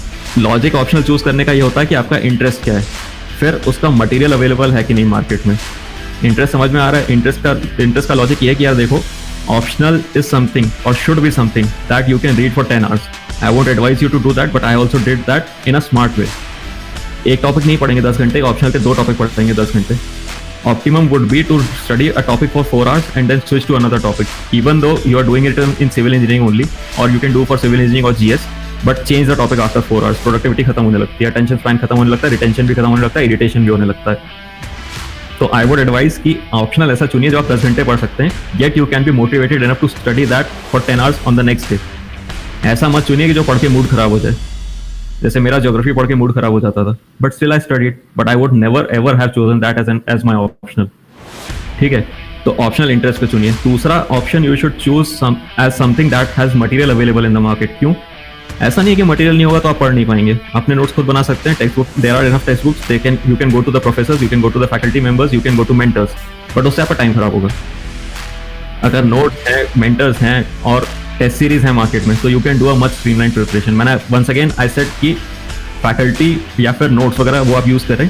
कोचिंग के बारे में मैंने नहीं बोला था, और ऑप्शनल की कोचिंग के बारे में मैंने कमेंट नहीं किया था। कोचिंग की जरूरत पड़ी तो जा सकते हैं, बट अगर जिसकी कोचिंग ही नहीं है उसमें आपको खुद ही बहुत ज़्यादा टाइम यूज़ करना पड़ेगा। ऑप्शनल में मैंने बोला था कि जरूरत पड़ सकती है, जा भी सकते हैं। GS में मैंने ऐसा नहीं बोला। ठीक है, तो तीसरा पैरामीटर ये है कि कई बार humanity student sometimes those who might not be from privilege backgrounds, they might have difficulties in communication, they might have difficulties in expressing themselves. So if they are trying to switch from an engineering optional to a humanities optional, I would advise them to consider whether they are able to express themselves in technical terms or not, because economics optional, political science, sociology, geography, these involve expression, है कि नहीं? If you are not able to express yourself well, तो आपको दिक्कत हो जाएगी उसमें, and you will fall at a competitive disadvantage. तो ऐसा ऑप्शन चूज कीजिए जिसके लिए आप जिसका जो लेक्सिकन है उससे आप कंफर्टेबल भी हो, नहीं तो फिर अपना फ्लुएंसी बढ़ाइए, उसमें मेहनत कीजिए एक्सप्लिसिटली। तो एक चीज़ मैं ये बोलूँगा। चौथी चीज़ जो है, लोग बोलते हैं कि ऑप्शनल 360 है एंथ्रोपोलॉजी में चुन लेंगे, ऐसा नहीं है। अगले साल आपके नहीं आएंगे। कोई ज़रूरी नहीं है कि UPSC के जैसे साइकिल चलती है ऑप्शनल की, 2-3 साल एक ऑप्शनल चला फिर वो it goes to relatively low cycle. Anthropology का इस साल हो गया है, उतने ज़्यादा मार्क्स आ नहीं रहे लोगों के इस साल, ऐसा दिख रहा है। मार्क्स आएंगे तो और ज़्यादा पता चलेगा, but anecdotal evidence just suggests that marks आए नहीं है, empirical evidence is yet to come। तो और दूसरा लॉजिक ये है कि देखिए, अगर आपको इंटरेस्ट नहीं हो सब्जेक्ट में, तो you are putting yourself against a person who is interested and has chosen that optional out of interest. That person will be motivated and feel positive after studying that optional, and you will be demotivated and you will be bored and you will be irritated and you will feel negative after studying that optional. वो person will be able to use optional as a subject of recreation. वो person will be able to use optional as a subject to study when you are not in the mood to study. Still use your time productively. वो कर सकता है उसमें, आप नहीं कर पाएंगे. वो उस ऑप्शनल से ब्रेक लेगा, ऑप्शनल पढ़ेगा, रिफ्रेश होएगा और जीएस में अपना फोकस दे देगा. आप क्या करेंगे? ऑप्शनल से फ्रस्ट्रेट होंगे, जीएस में और कम पढ़ पाएंगे. अंत में होगा क्या? He or she is studying that optional with interest, with motivation, with passion. They will be able to do much better in exam compared to you who is not motivated for that optional. उसके 360 आएंगे, आपके 270, 280 आ जाएंगे. Optional में भी आप motivated नहीं थे, उसके बाद जीएस में आप ऑप्शनल पढ़ के फ्रस्ट्रेट हो गए थे तो और ही कम आ जाएंगे. तो that will backfire on you. तो आई वुड सजेस्ट कि ऐसा मत करना. और ऑप्शनल का इंपॉर्टेंस काफी बढ़ जाता है इंटरव्यू में. ऑप्शनल से क्वेश्चंस पूछे जाते हैं, टेक्निकल नहीं, जैसे न्यूज में जो टॉपिक्स हैं उससे. Application of your optional. अगर आप मोटिवेटेड हैं, you will be able to imagine application of your optional and you will be able to present much more insightful answers. You are passionate, so you will be able to link with the optional subject very well. अगर आप passionate नहीं है उसके बारे में तो आप problems face करेंगे and that will backfire on you. So I would suggest कि optional choose कर रहे हैं, interest, material, communication, not marks. ठीक है, ये चीज एक तो ये हो गया. फिर और दूसरी गलतियां जो लोग करते हैं कि देखिए सोशल मीडिया प्लेसमेंट हुआ, मेरे बैचमेट का 1 करोड़ रुपए का पैकेज है ऑस्ट्रेलिया में. मेरा एक डिपार्टमेंट मेट है, वो पीएचडी कर रहा है स्टैनफोर्ड में, बर्कले में, और मैं यहाँ क्या कर रहा हूँ, ओआरएन में बैठा हूँ या घर पे बैठा हूँ अनएम्प्लॉयड. ये मत करना कभी. क्यों? Social media, Facebook, Twitter, Instagram, whatever, that is designed to represent and exhibit the best moments of your life. है कि नहीं? जब आपके बुरे मोमेंट्स होते हैं लाइफ के, you don't post about that until and unless exceptional circumstances हो, उसकी बात नहीं कर रहा हूँ मैं. And you know what exceptional circumstances I'm talking about. उसकी बात नहीं कर रहा हूँ.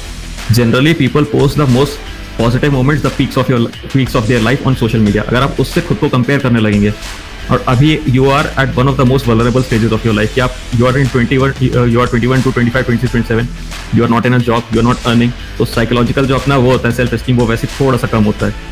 टेस्ट में मार्क्स नहीं है और वल्नरेबल हो गए, और फिर देख लिया किसी का फोटो जो मतलब लास वेगास में पार्टी कर रहा है, earning thousands and hundreds and thousands of dollars as salary, उससे डिप्रेशन हो जाता है.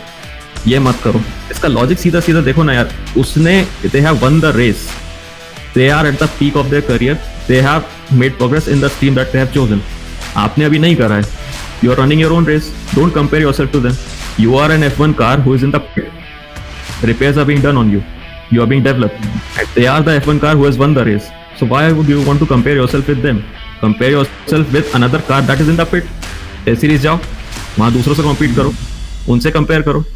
है कि नहीं? तो लॉजिक ये डिक्टेट करता है ना यार कि दूसरी फील्ड वाले से क्यों कंपेयर कर रहे हो, अपनी फील्ड वाले से कंपेयर करो.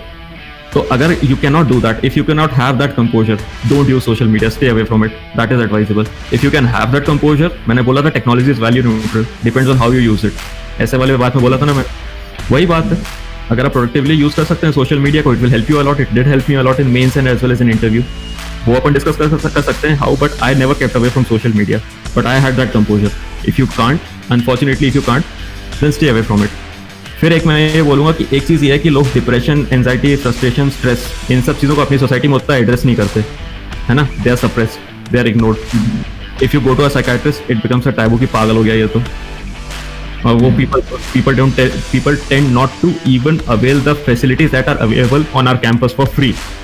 वो भी नहीं करते टैबू के कारण या इनहिबिशन के कारण. मैं बोलूँगा कि यार देखो, mental health care is very important. Importance is rising in the society as well, और specially for a civil service aspirant it is very important. मैंने पहले ही बोला था कि आपका क्या मोटिवेशन है, वो आपको डिप्रेशन, एंजाइटी, फ्रस्ट्रेशन, फेलियर, इन सबसे फेस करने में सिखाएगा. एग्जाम जो है सिविल सर्विस का, that is about not only about your knowledge but also about your character, about your perseverance, about the grit that you have, that you can face failures with. वो वाली चीज़ है. तो exam इस चीज़ का भी है. तो आप कैसे करेंगे अगर एग्जाम इस चीज़ का है, तो you will prepare for it. How will you prepare? सबसे पहली बात तो आप अपना मेंटल हेल्थ स्टेटस को पहचानेंगे. आप क्या फील कर रहे हैं, फ्रस्ट्रेशन फील कर रहे हैं, एंजाइटी, डिप्रेशन, टेंशन, एंगर, क्या फील कर रहे हैं, और फिर उसको एड्रेस करेंगे. एड्रेस कैसे करेंगे? अलग अलग लेवल पे एड्रेस कर सकते हैं. पर्सनल लेवल पे खुद भी कर सकते हैं. पढ़ने का मन नहीं कर रहा है, टेक अ ब्रेक, एक्सरसाइज कर लो, भाग लो, कुछ स्पोर्ट्स में इन्वॉल्व हो जाओ, खुली हवा में घूम के आओ. Sometimes that helps. वो नहीं हो रहा है तो जैसे बोलते हैं कि दुख बांटने से कम होता है, खुशी बांटने से बढ़ती है. मतलब जाके किसी से बात कर लो, घर वालों से बात कर लो, फ्रेंड्स हैं, पीयर्स हैं, फैमिली है, सिलेक्टेड कैंडिडेट्स हैं जो कल आपके साथ आज यूनिफॉर्म में हैं, आज लबासना में ट्रेनिंग कर रहे हैं, एनपीए में ट्रेनिंग कर रहे हैं, उनसे बात कर लो, इंस्पिरेशन मिलता है थोड़ा. है कि नहीं, कि वहाँ पे क्या चल रहा है। आपको अच्छा लगेगा कि यार देखो मैं भी वहाँ जा सकता हूँ, ये कल मेरे बाजू में बैठा था, आज वहाँ पे मैं भी तो जा सकता हूँ, मेरे जैसे ही तो है, मेरे जैसी प्रॉब्लम तो फेस करी थी इसने। काफ़ी साइकोलॉजिकल इम्पैक्ट पड़ता है इससे। वो नहीं हो रहा है तो go to an expert. Expert can be your mentor. अगर आप कोचिंग में गए उनसे जाके बात कीजिए, they will tell you the problems, they will tell you the solutions to the problems that you are facing. They will tell you that it is regular, every candidate faces these. ऐसा नहीं है कि आप ही एक दुनिया में बेवकूफ हैं, दुनिया में सब लोग परेशान हुए और वो फिर निकले भी हैं, तो वो साइकोलॉजिकल बूस्ट मिलता है। नहीं हो रहा है तो go to a psychiatrist as well. ऐसा डरने की कोई जरूरत नहीं, और मन में ये बना के चलिए कि civil service is not the only way to serve the society. There have been many people who have been much more successful than civil servants and have done much more for the society. ठीक है, और एक चीज मैं finally emphasise करना चाहूंगा कि देखिए, former president APJ Abdul Kalam, the late Shri APJ Abdul Kalam said that कि फेल क्या होता है, first attempt in learning. FAIL is first attempt in learning. आज प्रीलिम्स में मार्क्स कम है, प्रीलिम्स नहीं निकला, टेस्ट सीरीज में मार्क्स कम है, इंटरव्यू के बाद फाइनल लिस्ट में नाम नहीं आया। It is an attempt in learning. Learn, move on, pick yourself up, dust yourself off, lick your wounds and move on. ठीक है, क्या प्रॉब्लम रही उस पर काम कीजिए एंड मूव ऑन। वैसे ही उन्होंने कहा था END का मतलब एंड मतलब अंत नहीं होता है, उसका मतलब होता है एफर्ट नेवर डाइज। उसमें मैं ये बोलूंगा कि देखिए, सिविल सर्विस एग्जाम मैंने बोला it is a test of your character. If you don't have the character, you develop the character for it, and once you have developed the character, whether or not you make it through the exam, that will help you in whichever stream you join. तो ये सब कुछ चीज़ें हैं कि भाई optional, social media, depression, note making, ये सब चीज़ें काफ़ी लोग गलत करते हैं। फिर जो स्पेसिफिक गलतियां हैं, स्पेसिफिक मिस्टेक्स हैं, you can get guidance from your peers and mentors for it. तो वो अभी मैंने एड्रेस नहीं करा है, स्पेसिफिक में अपन जा सकते हैं, बट जनरल का आंसर मैंने करा है अभी। Okay, so one question which is repeatedly asked, that how to cover the syllabus with the maximum speed. There's a huge syllabus and all. So what was your strategy regarding it? देखिए, मैंने पहली बार बोला था कि जो आप एक चीज़ 10 बार पढ़ेंगे वो आपको हेल्प करेगी, 10 चीज़ एक बार पढ़ेंगे वो आपको हेल्प नहीं करेगी। तो don't be a collector of content. Limited content रखिए, कंटेंट को मैनेजेबल रखिए और रेलेवेंट कंटेंट को अपने पास रखिए। वो कैसे करेंगे? प्रीवियस से क्वेश्चंस देख के, टॉपर्स की कॉपीज देख के। कोचिंग का मटेरियल यूज करेंगे, there is nothing wrong with that. Don't be over smart. ये मत सोचना कि मैं तो सारी कोचिंग से सबसे अच्छा मटेरियल बना लूंगा, ये मत करना। कोचिंग नहीं जाना वो दूसरी बात है, मटेरियल ना यूज करना वो दूसरी बात है। कोचिंग का मटेरियल यूज करेंगे, स्मार्ट रहेंगे। वेबसाइट से मटेरियल आ रहा है, ऐप्स आ रही हैं, जैसे सिविल जेली की ऐप होती है। The people who are working in the field, they can use the app, make hand written notes, use the app, make notes in your laptop. Technology use करेंगे, relevant content रखेंगे, coaching का material use करेंगे और peers के साथ connected रहेंगे। Guidance उनसे लेंगे कि क्या क्या पढ़ना है, क्या क्या नहीं पढ़ना है। ये भी काफी इंपॉर्टेंट होता है। कुछ चीजें कॉमन सेंस से आंसर करी जा सकती हैं, कुछ चीजें रेगुलर न्यूज़पेपर पढ़ के आंसर करी जा सकती हैं। You don't have to make notes for it, you don't have to read explicit material for it. Example में दे सकता हूं, मैंने आज तक इंपैक्ट ऑफ ग्लोबलाइजेशन पे कभी कुछ मटेरियल नहीं पढ़ा।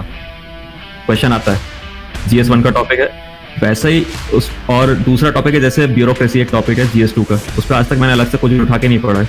ARC की रिपोर्ट भी वो भी नहीं पढ़ी है। तो कुछ चीजें will be answered by common sense. Role of SHG, role of NGOs है, वो भी ऐसा कोई मटेरियल उठा के मैंने कभी नहीं पढ़ा, कोई जरूरत ही नहीं पड़ी। कॉमन सेंस से भी कुछ चीजें आंसर होंगी। हर चीज में PhD करने की जरूरत नहीं है। Balance depth with wit, be intelligent about it, do more revisions.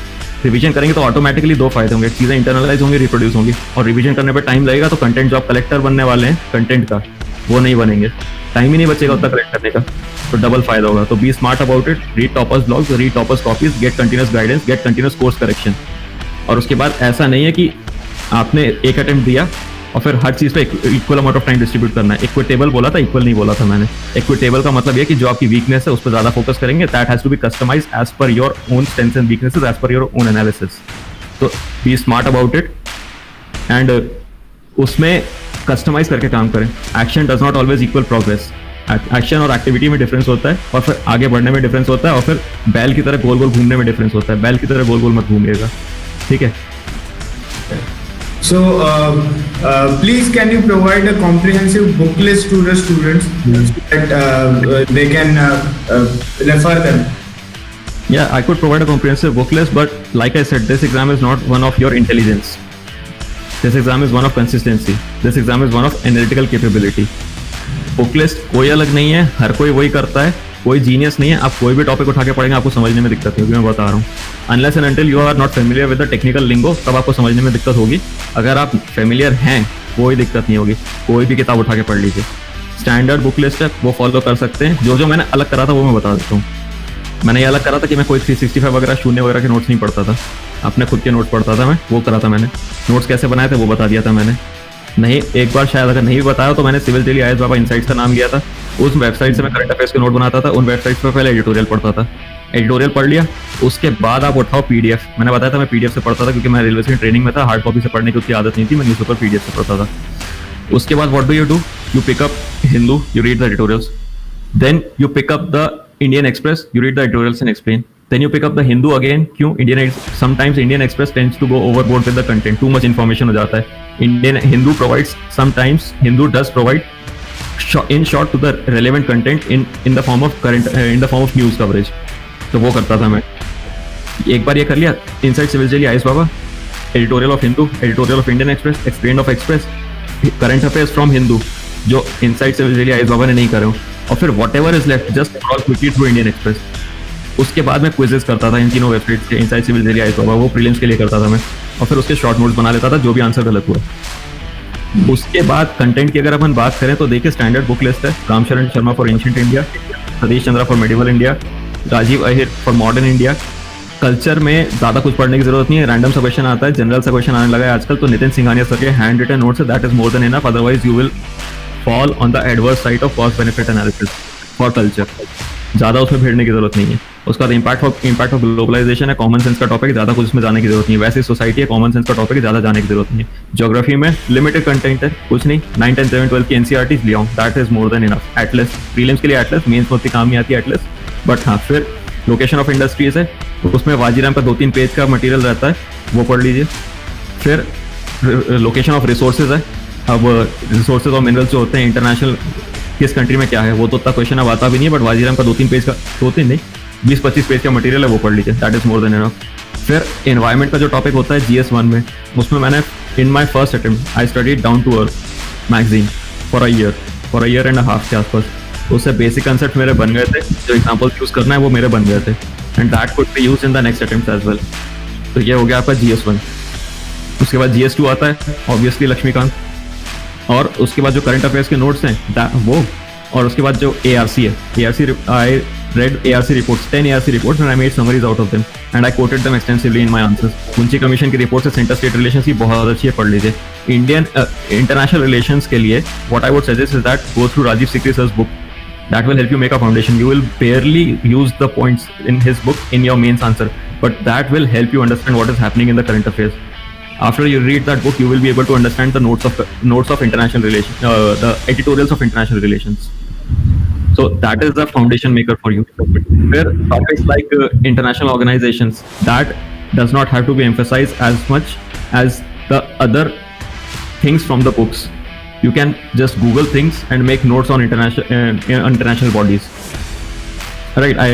If I've said wrongly, I must repeat that topics like international bodies, they don't have to be emphasized as much as other topics of international relations. You can just Google things, make your notes. It will take a couple of days for you, and it will help you for whatever number of attempts you give. ये हो गया एक। और उसके बाद जो बचा है अब, जैसे डायस्पोरा वगैरह टॉपिक है, once again nothing specific has to be done, read the newspapers, that will help you. खत्म, GS 2 खत्म हो गया। और जैसे मैंने आई मेंशन बिफोर की ब्यूरोक्रेसी है, रोल ऑफ NGOs है, इसमें कोई स्पेसिफिक नहीं पड़ता था, जो एक्ट्स वगैरह हैं दैट अप्लाई टू NGO वो आते रहते हैं न्यूज़ में, रोल ऑफ NGOs आते रहते हैं न्यूज़ में। आंसर राइटिंग प्रैक्टिस करेंगे, you will find questions and you will be able to make up the content that you need for answering these questions. Coming to GS 3 में 2 documents that are very important, that is budget and economic survey. You have to read them every year and you have to make notes out of them, and the way you make notes is not like a précis of these documents. You make notes by relating the content in these documents with the syllabus in the exam, and in your brain you compartmentalize that content to be used whenever a question from a particular topic of the exam comes. What I am saying is कि पिछले साल behavioral economics पे economic survey में आया था। अब whenever you are writing about Swachh Bharat mission, whenever you are writing about nudging, you should use the economic survey. 2 साल पहले सब्सिडीज पे एक चैप्टर था, 2 साल नहीं 3-4 साल पहले सब्सिडीज पे चैप्टर था, bounties for the rich. Now you should keep things in your mind that whenever I am writing about the subsidy, I will quote the economic survey. है कि 2015 economic survey carried a chapter on capital expenditure. So you should quote that chapter whenever you are writing answer on infrastructure, whenever you are writing on investment, you should quote that chapter, and that is how you should create linkages in your mind. Content has to be customized for the syllabus that is there or for the topics that are there in the paper. Don't try to make a intellectual learning out of the economic survey. I mean, that is a good idea. That is a good idea for researchers. That is a good idea for leisure reading. But as an aspirant, you should link the topics mentioned in the economic survey with the topics of the syllabus, and right away quote the economic survey as soon as the answer comes. It should click in your brain. It should click in your brain that I read economic survey. That topic can be linked right here in the question, and that is how you do in the syllabus, in the answer writing practice, as well as in the final exam as well. You have to link the topics, and that is how you use the economic survey. उसके बाद देखिए एक topic आता है disaster management. How will you use disaster management? How will you study disaster management? There is a report by ARC, crisis management.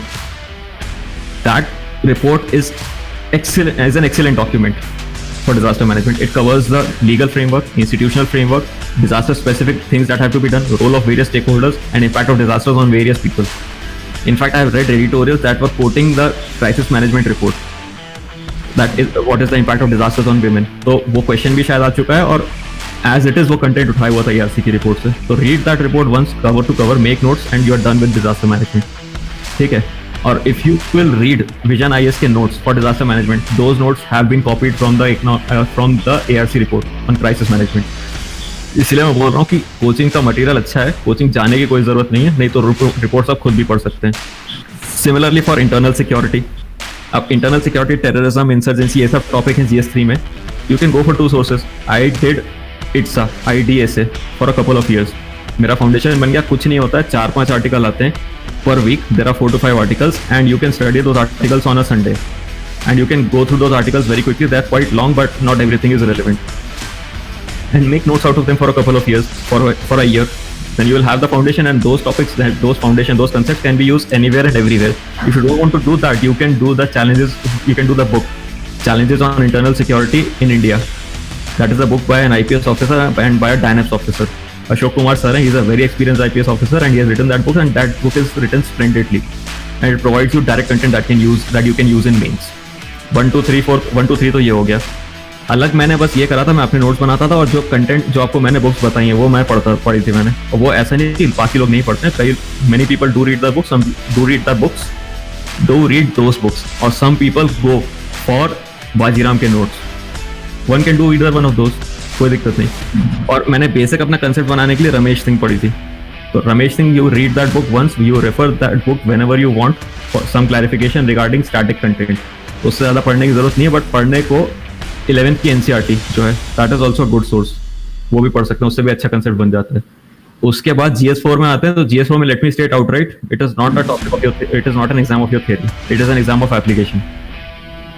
GS4 का जो part 1 होता है, 13 क्वेश्चंस आते हैं, 10 मार्कर ईच.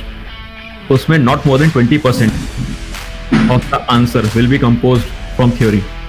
उसके बाद practical application of things, examples from the life of great reformers, leaders, as well as administrators that can be used. Examples from your life can be used, and you have to make points from the topics and the keywords mentioned in the syllabus of GS4 itself. UPSC ने साफ साफ आपको बोला है कि देखिए, these are the topics that we want you to know. So you will show them that I know those topics. And how will you show them? You will make points out of them in your answer, in each one of your answers, and that will give your answer a diversified perspective. कि आपने attitude भी include किया, aptitude include किया, emotional intelligence include किया, उसके बाद work ethic include किया, ethic in public life, personal life, environmental ethics, ये सब कुछ इंक्लूड कर दिया आंसर में. डाइवर्सिफाइड आंसर हो जाता है, and naturally that will impress the examiner more. ये तो हो गया फर्स्ट पार्ट.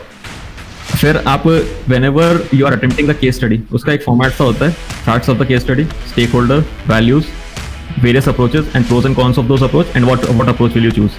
अब common sense will dictate that if I'm going to be an administrator and I'm handling a problem and I have picked an approach and I can foresee the cons of that approach, so it becomes my logical responsibility to address those cons, right? अगर मैं कुछ करने वाला हूँ कुछ अच्छे के लिए, बट मुझे लग रहा है कि उससे कुछ बुरा होने वाला है, तो I should address the cons. तो मैंने उसमें वो भी लिखा कि मेरी ये अप्रोच है, उसके प्रोज ये हैं, बट कौन से हैं, तो मैं कौन से ऐसे एड्रेस करूंगा. लॉजिकल है, कोई बहुत बड़ा न्यूटन वाली बात नहीं है कि नहीं. One should address the cons of your approach. तो वो उसमें मैंने लिखा था. और फिर एक चीज़ ये है कि देखिए, डायग्राम्स वगैरह फ्लो चार्ट यूज़ कीजिए अपने आंसर्स में.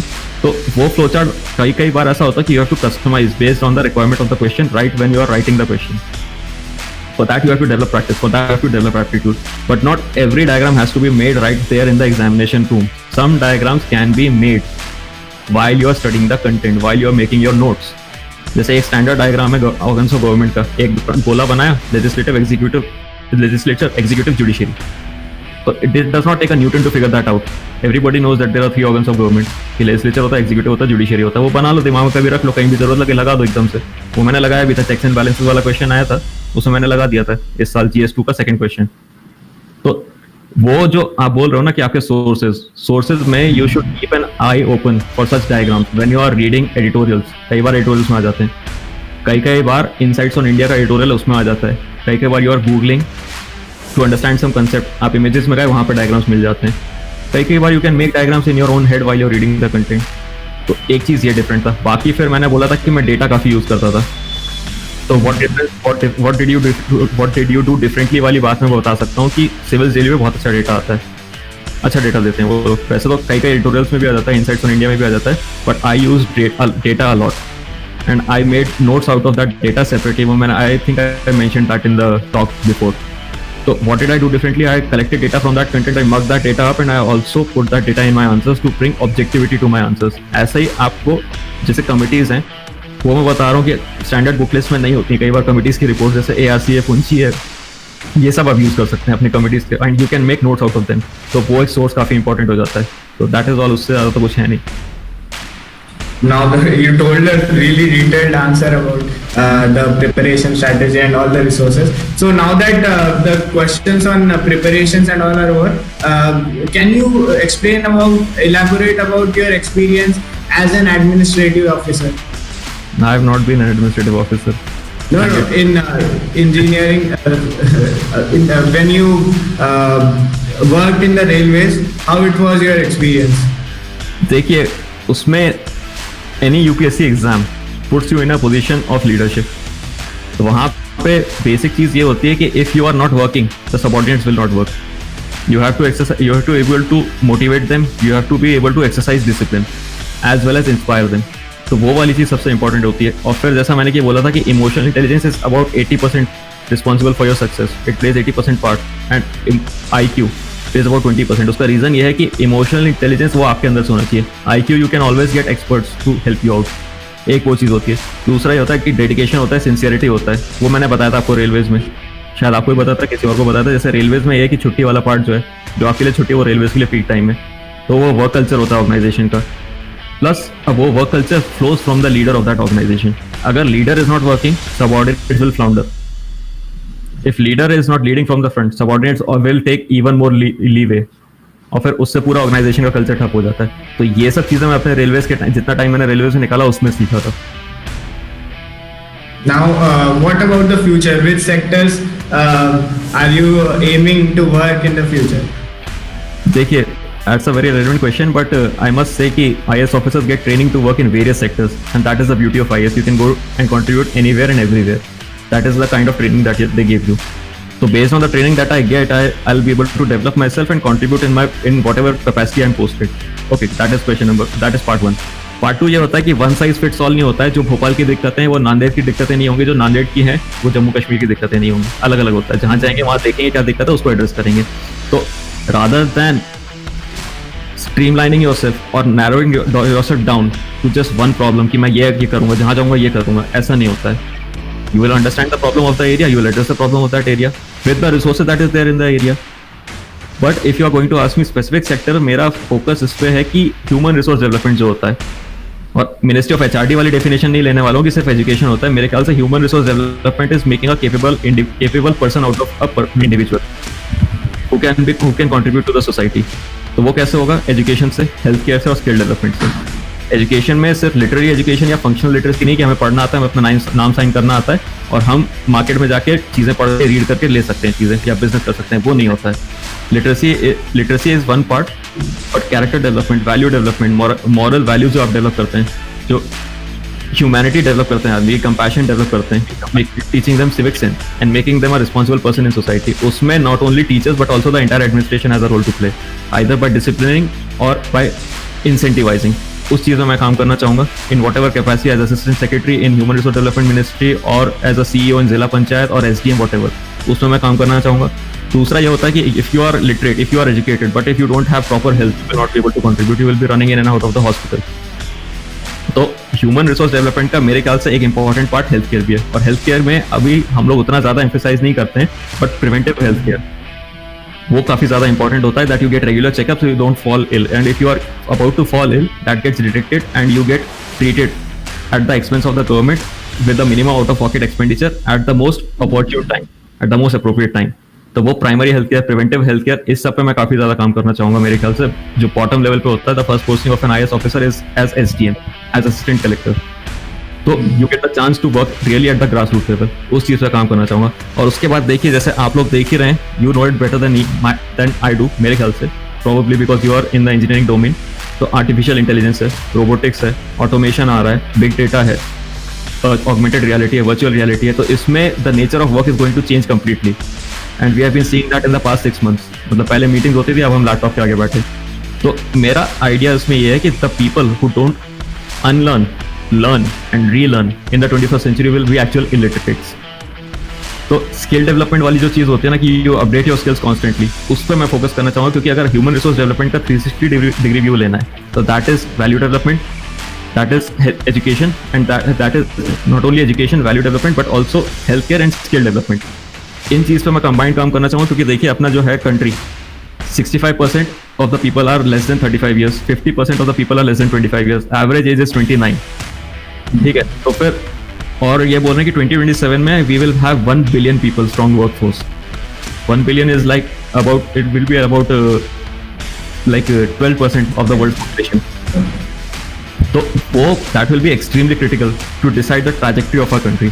तो उस चीज़ में मैं काफ़ी ज़्यादा काम करना चाहूँगा, इसलिए मैंने बोला human resource development, health, education and skill.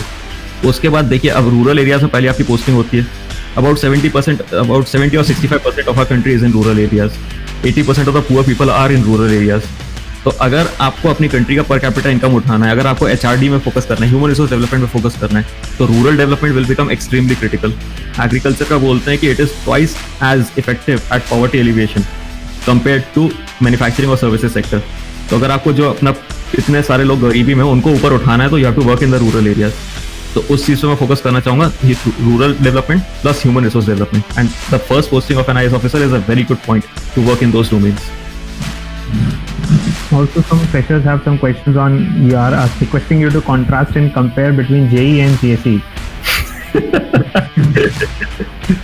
चलो कर देते हैं। देखिए, JEE में ऐसा है कि your intelligence and your aptitude matters a lot.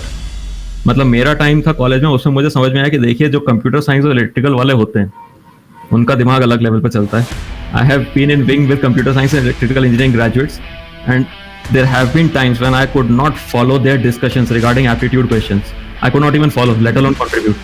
Obviously, I kept my mouth shut at that point of time. I did not want to embarrass myself. But civil service exam is less about aptitude. मैंने पहले ही बोला था, इसमें कोई ऐसी intelligence वाली चीज़ नहीं होती है। It is about your patience, it is about your character, it is about your consistency, and it is about the grit that you have. It is about your motivation. So there is a clear cut difference. पहली बात patience, आपका कितना diversified आप perspective ले सकते हैं, कितना आप चीज़ों से डील कर सकते हैं, समझ सकते हैं, एनालाइज कर सकते हैं, वो वाली चीज़ है। Intelligence will help you, no doubt about it in that, but ऐसा मत सोचिए कि इंटेलिजेंट हैं तो you will have a much easier way around the exam, or you will be able to get a higher rank। जो intelligence matters a lot in IIT JEE। सबसे पहला तो एक ये डिफरेंस है। उसके बाद आपको मैंने बोला था कि देखिए, बहुत ज़्यादा कंटेंट होता है, बहुत ज़्यादा डाइवर्सिफाइड कंटेंट होता है, तो you have to balance depth with width. You don't have to go in extreme depth of things. But JEE के लिए हम लोग क्या करते थे, अच्छे से अच्छे टफ से टफ क्वेश्चन उठा के तैयारी करते थे। NCERT was never enough for that is not needed in civil services. You have to have superficial understanding of things. उसके बाद जिस फील्ड में आप जाएंगे, जिस सर्विस में आप जाएंगे, 24 सर्विसेज मिलती हैं। You get 24 services out of civil service exam, including from IAS to postal services, defense account services, railway account services, IRS, IPS, trade services, corporate law services, civil account services। तो जिसमें आप जाएंगे उसके हिसाब से आपको ट्रेन कर दिया जाएगा। तो इसका रिक्वायरमेंट ये है कि you have to have a superficial understanding of things, you have to be trainable, you have to be inquisitive. IIT JEE का रिक्वायरमेंट आपका एप्टीट्यूड था, आपका डेप्थ था, ठीक है। तो एक डिफरेंस बड़ा ये है। उसके बाद एक तो आपको ऑब्वियस डिफरेंस दिखता ही होगा कि IIT JEE में एट मैक्स 2 बैच के लोग एग्जाम देते हैं। यहाँ पे तो 7, 8, 10 साल से लोग एग्जाम दे रहे होते हैं, तो वो तो ऑब्वियस डिफरेंस है, वो हर किसी को दिखता है, ठीक है। तो एक 2-3 डिफरेंसेस तो ये हैं। और फिर एक जो लोग बोलते हैं कि IIT JEE का टैग लग जाता है, वो बात तक काम आता है। ठीक है, it works to some extent, but ऐसा मत सोचिए कि IIT JEE का टैग लगे तो सिविल सर्विस आपको क्लियर हो ही जाएगा। बहुत लोगों ने बहुत स्ट्रगल किया है, तो जब आप मेहनत करना शुरू कर देंगे तब आप सक्सेसफुल हो जाएंगे। Tag does not matter. So what about the backup plan? मतलब हमेशा एक बैकअप प्लान जरूरी समझते हैं लोग। साइंस की जगह आर्ट्स नहीं लेते इसी वजह से कि अगर यूपीएससी में ना हो तो फिर क्या होगा। So what do you think about it? We should always have a backup plan in our mind. Or... That's a very reasonable question. Plus, I told you that sometimes you tend to get depressed by comparing yourself with your batchmate who might be doing very well at the age of 24. 3 years into job, doing very well, earning crores of rupees. है कि नहीं? तो आपको लगता है कि मैं गलती तो नहीं कर दी by going down the road of civil services, but मैं बोलूँगा देखिए 21, 23, 24, 25, it is too young for a backup. Devote yourself single-heartedly to the service, to the exam. To the content of it, if you are motivated enough. इसलिए मैंने बोला था पहले explore कर लो क्या करना चाहते हो। You will face failures. You have to have character. You have to have emotional intelligence, and you have to have the grit to not compare yourself with person who is in corporate. ठीक है, तो वो चीज़ है। और मैं शुरुआत में तो नहीं बोलूँ, अगर आपको कॉलेज में लगता है कि 18-19 की एज में कर लेना चाहिए तैयारी, well and good, be honest with yourself, recognise your motivation, recognise your purpose. नहीं लगता है 21, 22, 23, 24, 25 साल में भी कर सकते हैं, 4-5 अटेम्प्ट उस में आप दे देते हैं। I would not advise you to go for a backup plan. Don't second guess yourself right from the get go. अगर 4-5 अटेम्प्ट हो गए हैं, if you are not able to figure out what is going wrong with you, कई बार ऐसा हो रहा है interview में मार्क्स नहीं आ रहे हैं, मेंस में मार्क्स नहीं आ रहे हैं, प्रीलिम्स में मार्क्स नहीं आ रहे हैं, प्रीलिम्स नहीं निकल रहा है, फ्लिप फ्लॉप्स हो रहे हैं। You have done everything that you could. You have been honest with yourself. सबसे बड़ी चीज़ ये है कि ये एम्फसाइज कर, honest not with people, honest with yourself. वाकई अगर आपको सही सब कुछ लग रहा है कि मैं जो सब कुछ कर सकता था मैंने सब कुछ ऑनेस्टली कर लिया, फिर भी नहीं हो रहा है, 4-5 अटेम्प्ट हो रहे हैं, then go for a backup. Backup can be anything. You can become an entrepreneur. You can start a startup, or you can go for a job. You can go for PG. Whatever you want, that you can do. But पहले 4-5 साल में at the age of 21 to 24, 25 years, I would not advise you to go for a backup. उसके बाद when you get to be 27, 28, you can think about a backup. Given that you are not in a position to improve upon anything honestly. उसके बाद मैं बोलूँगा backup में अगर जाना है तो चले जाइए. So now we move towards opening the session to the all the attendees, and do they have any questions they are free to ask. But please ensure that Yeah. I see one hand raised. So yeah. Yes, sir, actually I want to ask, can we prepare for ESC within the college itself? Yeah, very much so. I did that exactly the same. Now, in my time, the pattern of ESC was different. You know, it used to be organized in June. But now, and there was only one round of writing, and then there was an interview. So, मैंने क्या किया था? I did not sit for placements. I prepared for ESC in my 7 to 8 semester. I used the coaching का material. I'm going to be honest about it. MEDIC का material, distance learning का मैंने मंगा लिया था, and I used it. And I prepared for the exam in my 7th and 8th semester. I did not sit for placement. Did not do any project. I did not even take my BTP very seriously, to be honest. और उसके बाद मेरा पढ़ाई का ये stage आ गया था कि एंड से मतलब सेमेस्टर भर में पढ़ाई करता था, एंड सेम और मिड सेम में थोड़ा रिलैक्स हो जाता था। क्यों? सेमेस्टर भर पढ़ाई कर रहे हैं, अब मिड सेम आ गया, एंड सेम आ रहा है, you have the stress of the exam hanging over your head कि एक हफ्ते बाद एंड सेम है, एक हफ्ते बाद मिड सेम है, तो you are not able to focus on engineering service का syllabus. So what you do is थोड़ा सा रिलैक्स ले लो। CPI अच्छी खासी है ही, वैसे भी इंजीनियरिंग सर्विस में जा रहे हैं, CPI does not matter as much.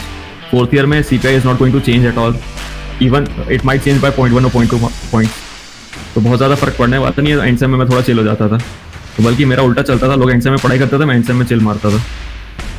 तो ये एक चीज़ थी। दूसरा, आपके पास कंटेंट होता है ये सिविल इंजीनियरिंग का, you have your own notes, you can prepare very well for it. अब ऐसा हो गया कि जनवरी में, अब आई am not aware of the recent calendar that has come, but पहले ऐसा होता था 2018-19 तक कि जनवरी में प्रीलिम्स होता था, फिर somewhere 6 months down the line between in June और May to get to write the mains, उसके बाद इंटरव्यू होता था।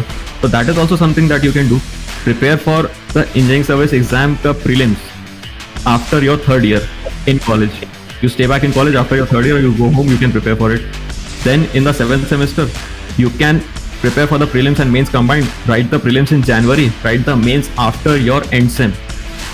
Right? Write the mains of engineering service exam after your end sem. Uske baad, when it comes to interview, you have the degree in hand and you can do it.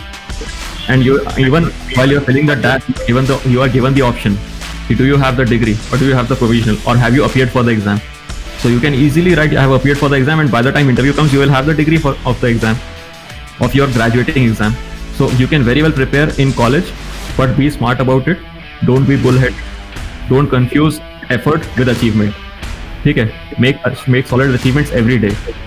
Make targeted effort. Use material smartly. वो मैं बोलूँगा. But it is very much possible to crack engineering service exam while you are in college, while you prepare in college. Yes, sir. Thank you, sir. Okay. One question we had from in the form we floated that considering the pace of privatization, is ESE worth now, or a person should directly look for some other alternative? What does worth mean to you? So first tell me that, then I'll tell you the answer. Yeah, this was the question that people had filled in the. What does worth mean to you? Traditional government work is what they are experience. I mean, they are what they are thinking of. I'll give you the answer. जो general meaning होता है worth का, उसके हिसाब से मैं answer दे देता हूँ. फिर जो मेरा मीनिंग है वर्थ का, उसके हिसाब से भी दे देता हूँ. जनरल मीनिंग होता है कि आपको जॉब सिक्योरिटी रहेगी, आपको ज़्यादा चैलेंजेस नहीं होंगे, and you will be able to make good money. Some people do think that. Okay, तो अगर वो is the definition of your worth, then I would ask you to go somewhere else, क्योंकि ये सब तो खत्म होने वाला है वैसे भी. Don't go for the job security, chill life, and don't go for the money, because that will and very soon. And if it has not ended already, considering the pace of privatization. अगर आपका worth का मतलब ये है कि the impact that you will make in society, the learning opportunities that you will get, ठीक है, the scale at which you will work, the workforce that you will command. Worth का मतलब अगर ये सब चीज़ें हैं तो do come to services, क्योंकि डायरेक्ट कंपैरिजन करते हैं अगर, तो मेरे पास at the point of posting I had 800 workers, 200 kilometers of railway track. 1 kilometer of railway track is 8 crore rupees. So 1600 crore rupees of railway track I had. 800 workers I had. And उसका जो comparable analog post है, entry post है किसी भी civil engineering की service में, किसी भी civil engineering की जॉब में, प्राइवेट सेक्टर में, it does not even come close. So it is very much worth it. जितने टाइप के आप प्रोजेक्ट हैंडल करते हैं, जितना स्केल पे आप हैंडल करते हैं. बट इफ यू वांट कि आप टेबल पे पैर रख के बैठे रहें, काम नहीं करना पड़े, जॉब सिक्योरिटी रहे, सैलरी भी आती रहे, तो that is not worth it. But I'm preparing for engineering services also and civil services also. Why I am doing so is because my optional is electrical engineering, and because of the optional as electrical engineering, I will not be having any option to enter into Indian Forest Service. So I was thinking that I will prepare parallelly for both engineering services and civil services. So is it possible to manage both the things at the same time? Yeah, what I got from your question was that is it possible to prepare for engineering service and civil service at the same time? It is very much possible. I could not unfortunately understand why and what you mentioned about forest service, so I'm not going to answer that. But what I did get of your question was that can you prepare for engineering service and civil service together, given your optional is electrical engineering, which is an electrical subject, so that will produce a lot of commonalities between the syllabi of the two exams. So yes, you can prepare, but you will have to be smart about it. You will have to keep on customizing your mindset as well as your approach to the exam depending upon the phase of the exam and phase of which exam you are attempting. If you are attempting the prelims of engineering service, it is slightly different now. There are not as much general study topics other than current affairs in engineering service, in the prelims of engineering service. If you're writing the mains of engineering service again, then recently the toughness level of engineering service exams has been rising.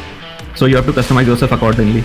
Yes. Then you have to devote your time equitably between the optional as well as the preparation for civil service. Between the optional electrical engineering in your case as well as the preparation for prelims of civil service. Because the preparation for prelims for civil service will be different, for engineering service will be different. So that will be a challenging task for you. There's no doubt about it. But it is possible. People have done that. I personally know a few people who have cleared engineering service as well as civil service at the same time. Okay, sir. And sir, one more query is, for the year 2021, the prelims of civil services is before the prelims of engineering services. Because engineering services has been delayed by a period of 7 months. So the gap between the civil services prelims and civil services mains is very less. So how would you advise that how to manage with this respect? Yeah, this time the calendar is quite different from what it has been in the previous years, so it is unprecedented, and the people who have been preparing for some years will have an advantage because they will be able to skip through topics. So that is something you have to prepare for. What you can do is that you find the topics that are common to both, prepare them now, or customize the approach that you will have for the exam based on your own strengths. And if there are some topics that will have a adverse cost benefit, for example culture, or for example some topics in optional that are not carrying as much weightage and that are not of your comfort, then you might give less time or even skip them. That will put you at a competitive disadvantage, but that is the best you can do as of now. Yeah.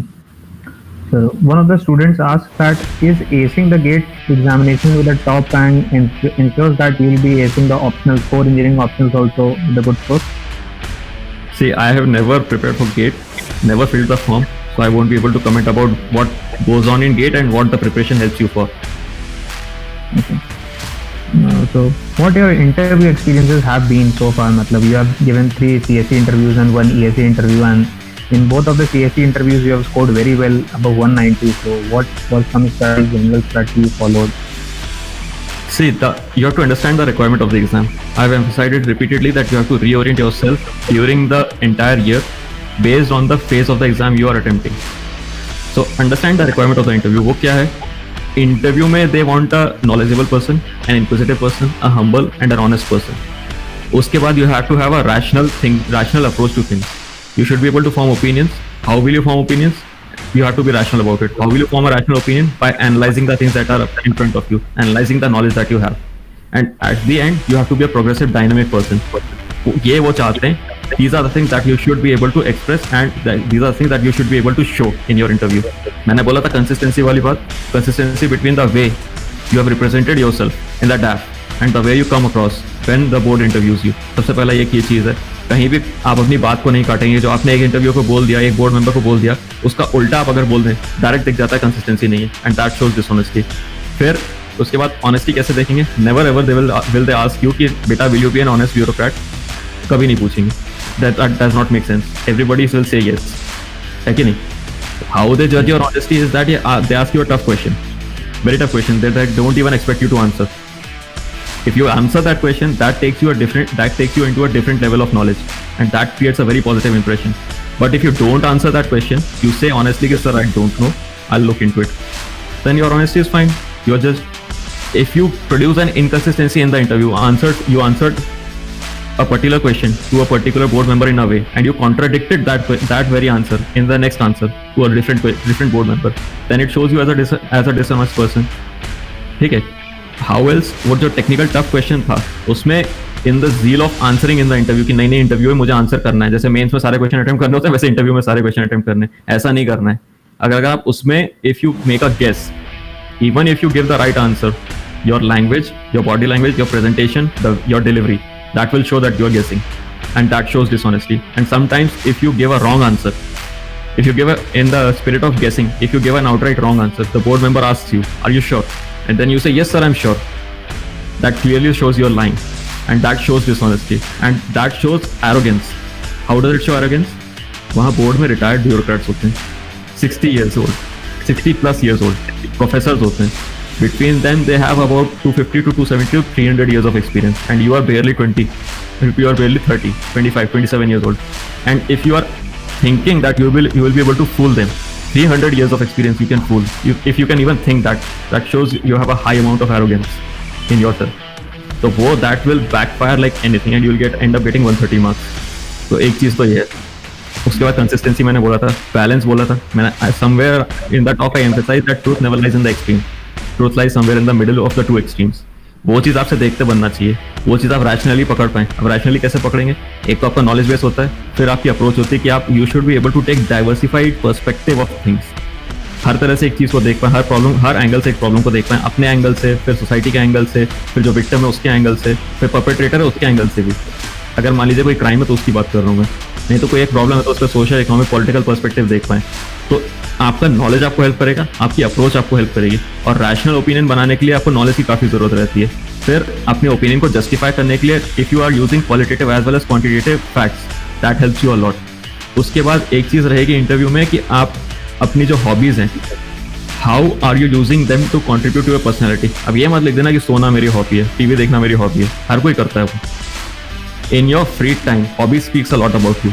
In your free time, when you have the free time, when you have all the discretion in the world, how do you like to spend that free time? इसलिए वो tag में section होता है hobby, जिससे आपको जज करते हैं कि ये बंदा क्या करना चाहता है और किस टाइप का डायरेक्शन लेना चाहता है अपनी लाइफ में, if we give them enough power.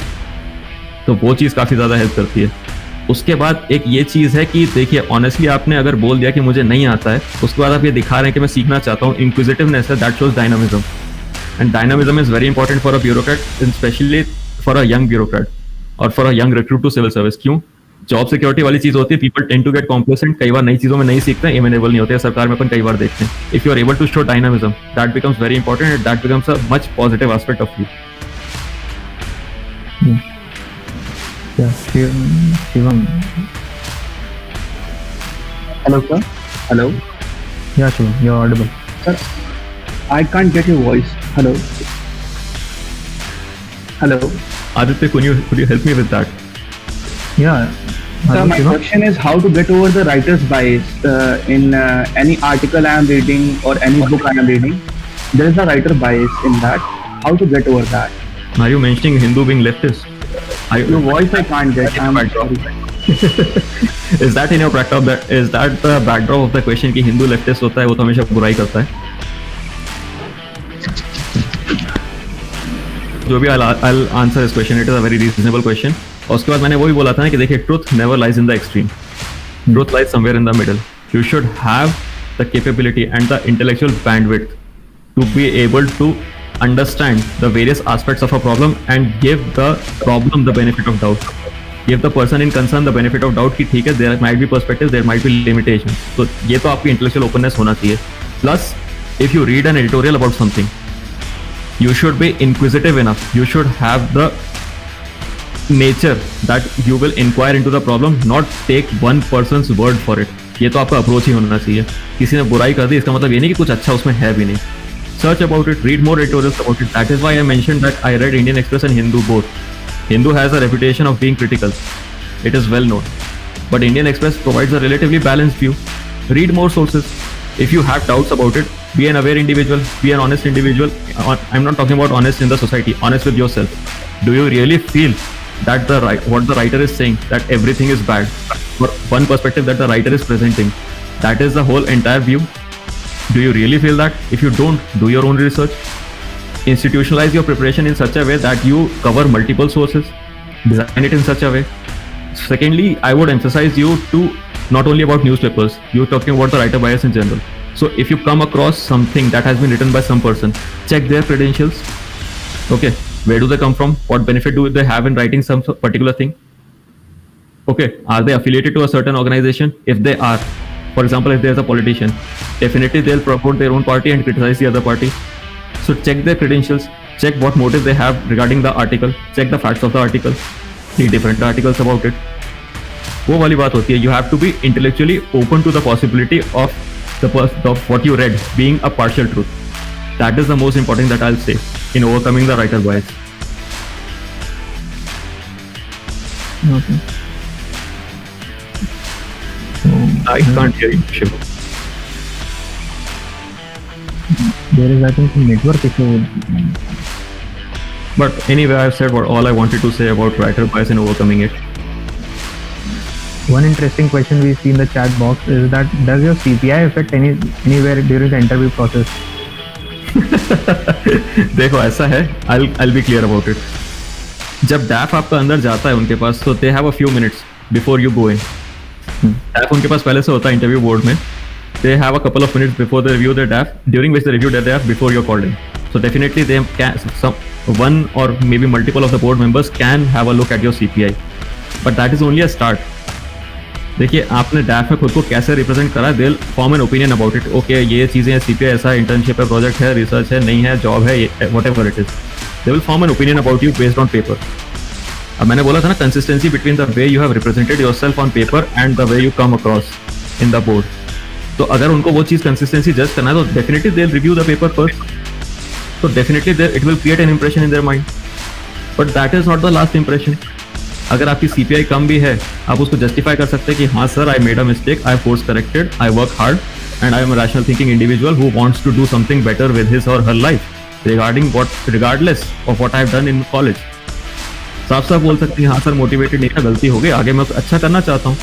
अच्छी बात है, ठीक है.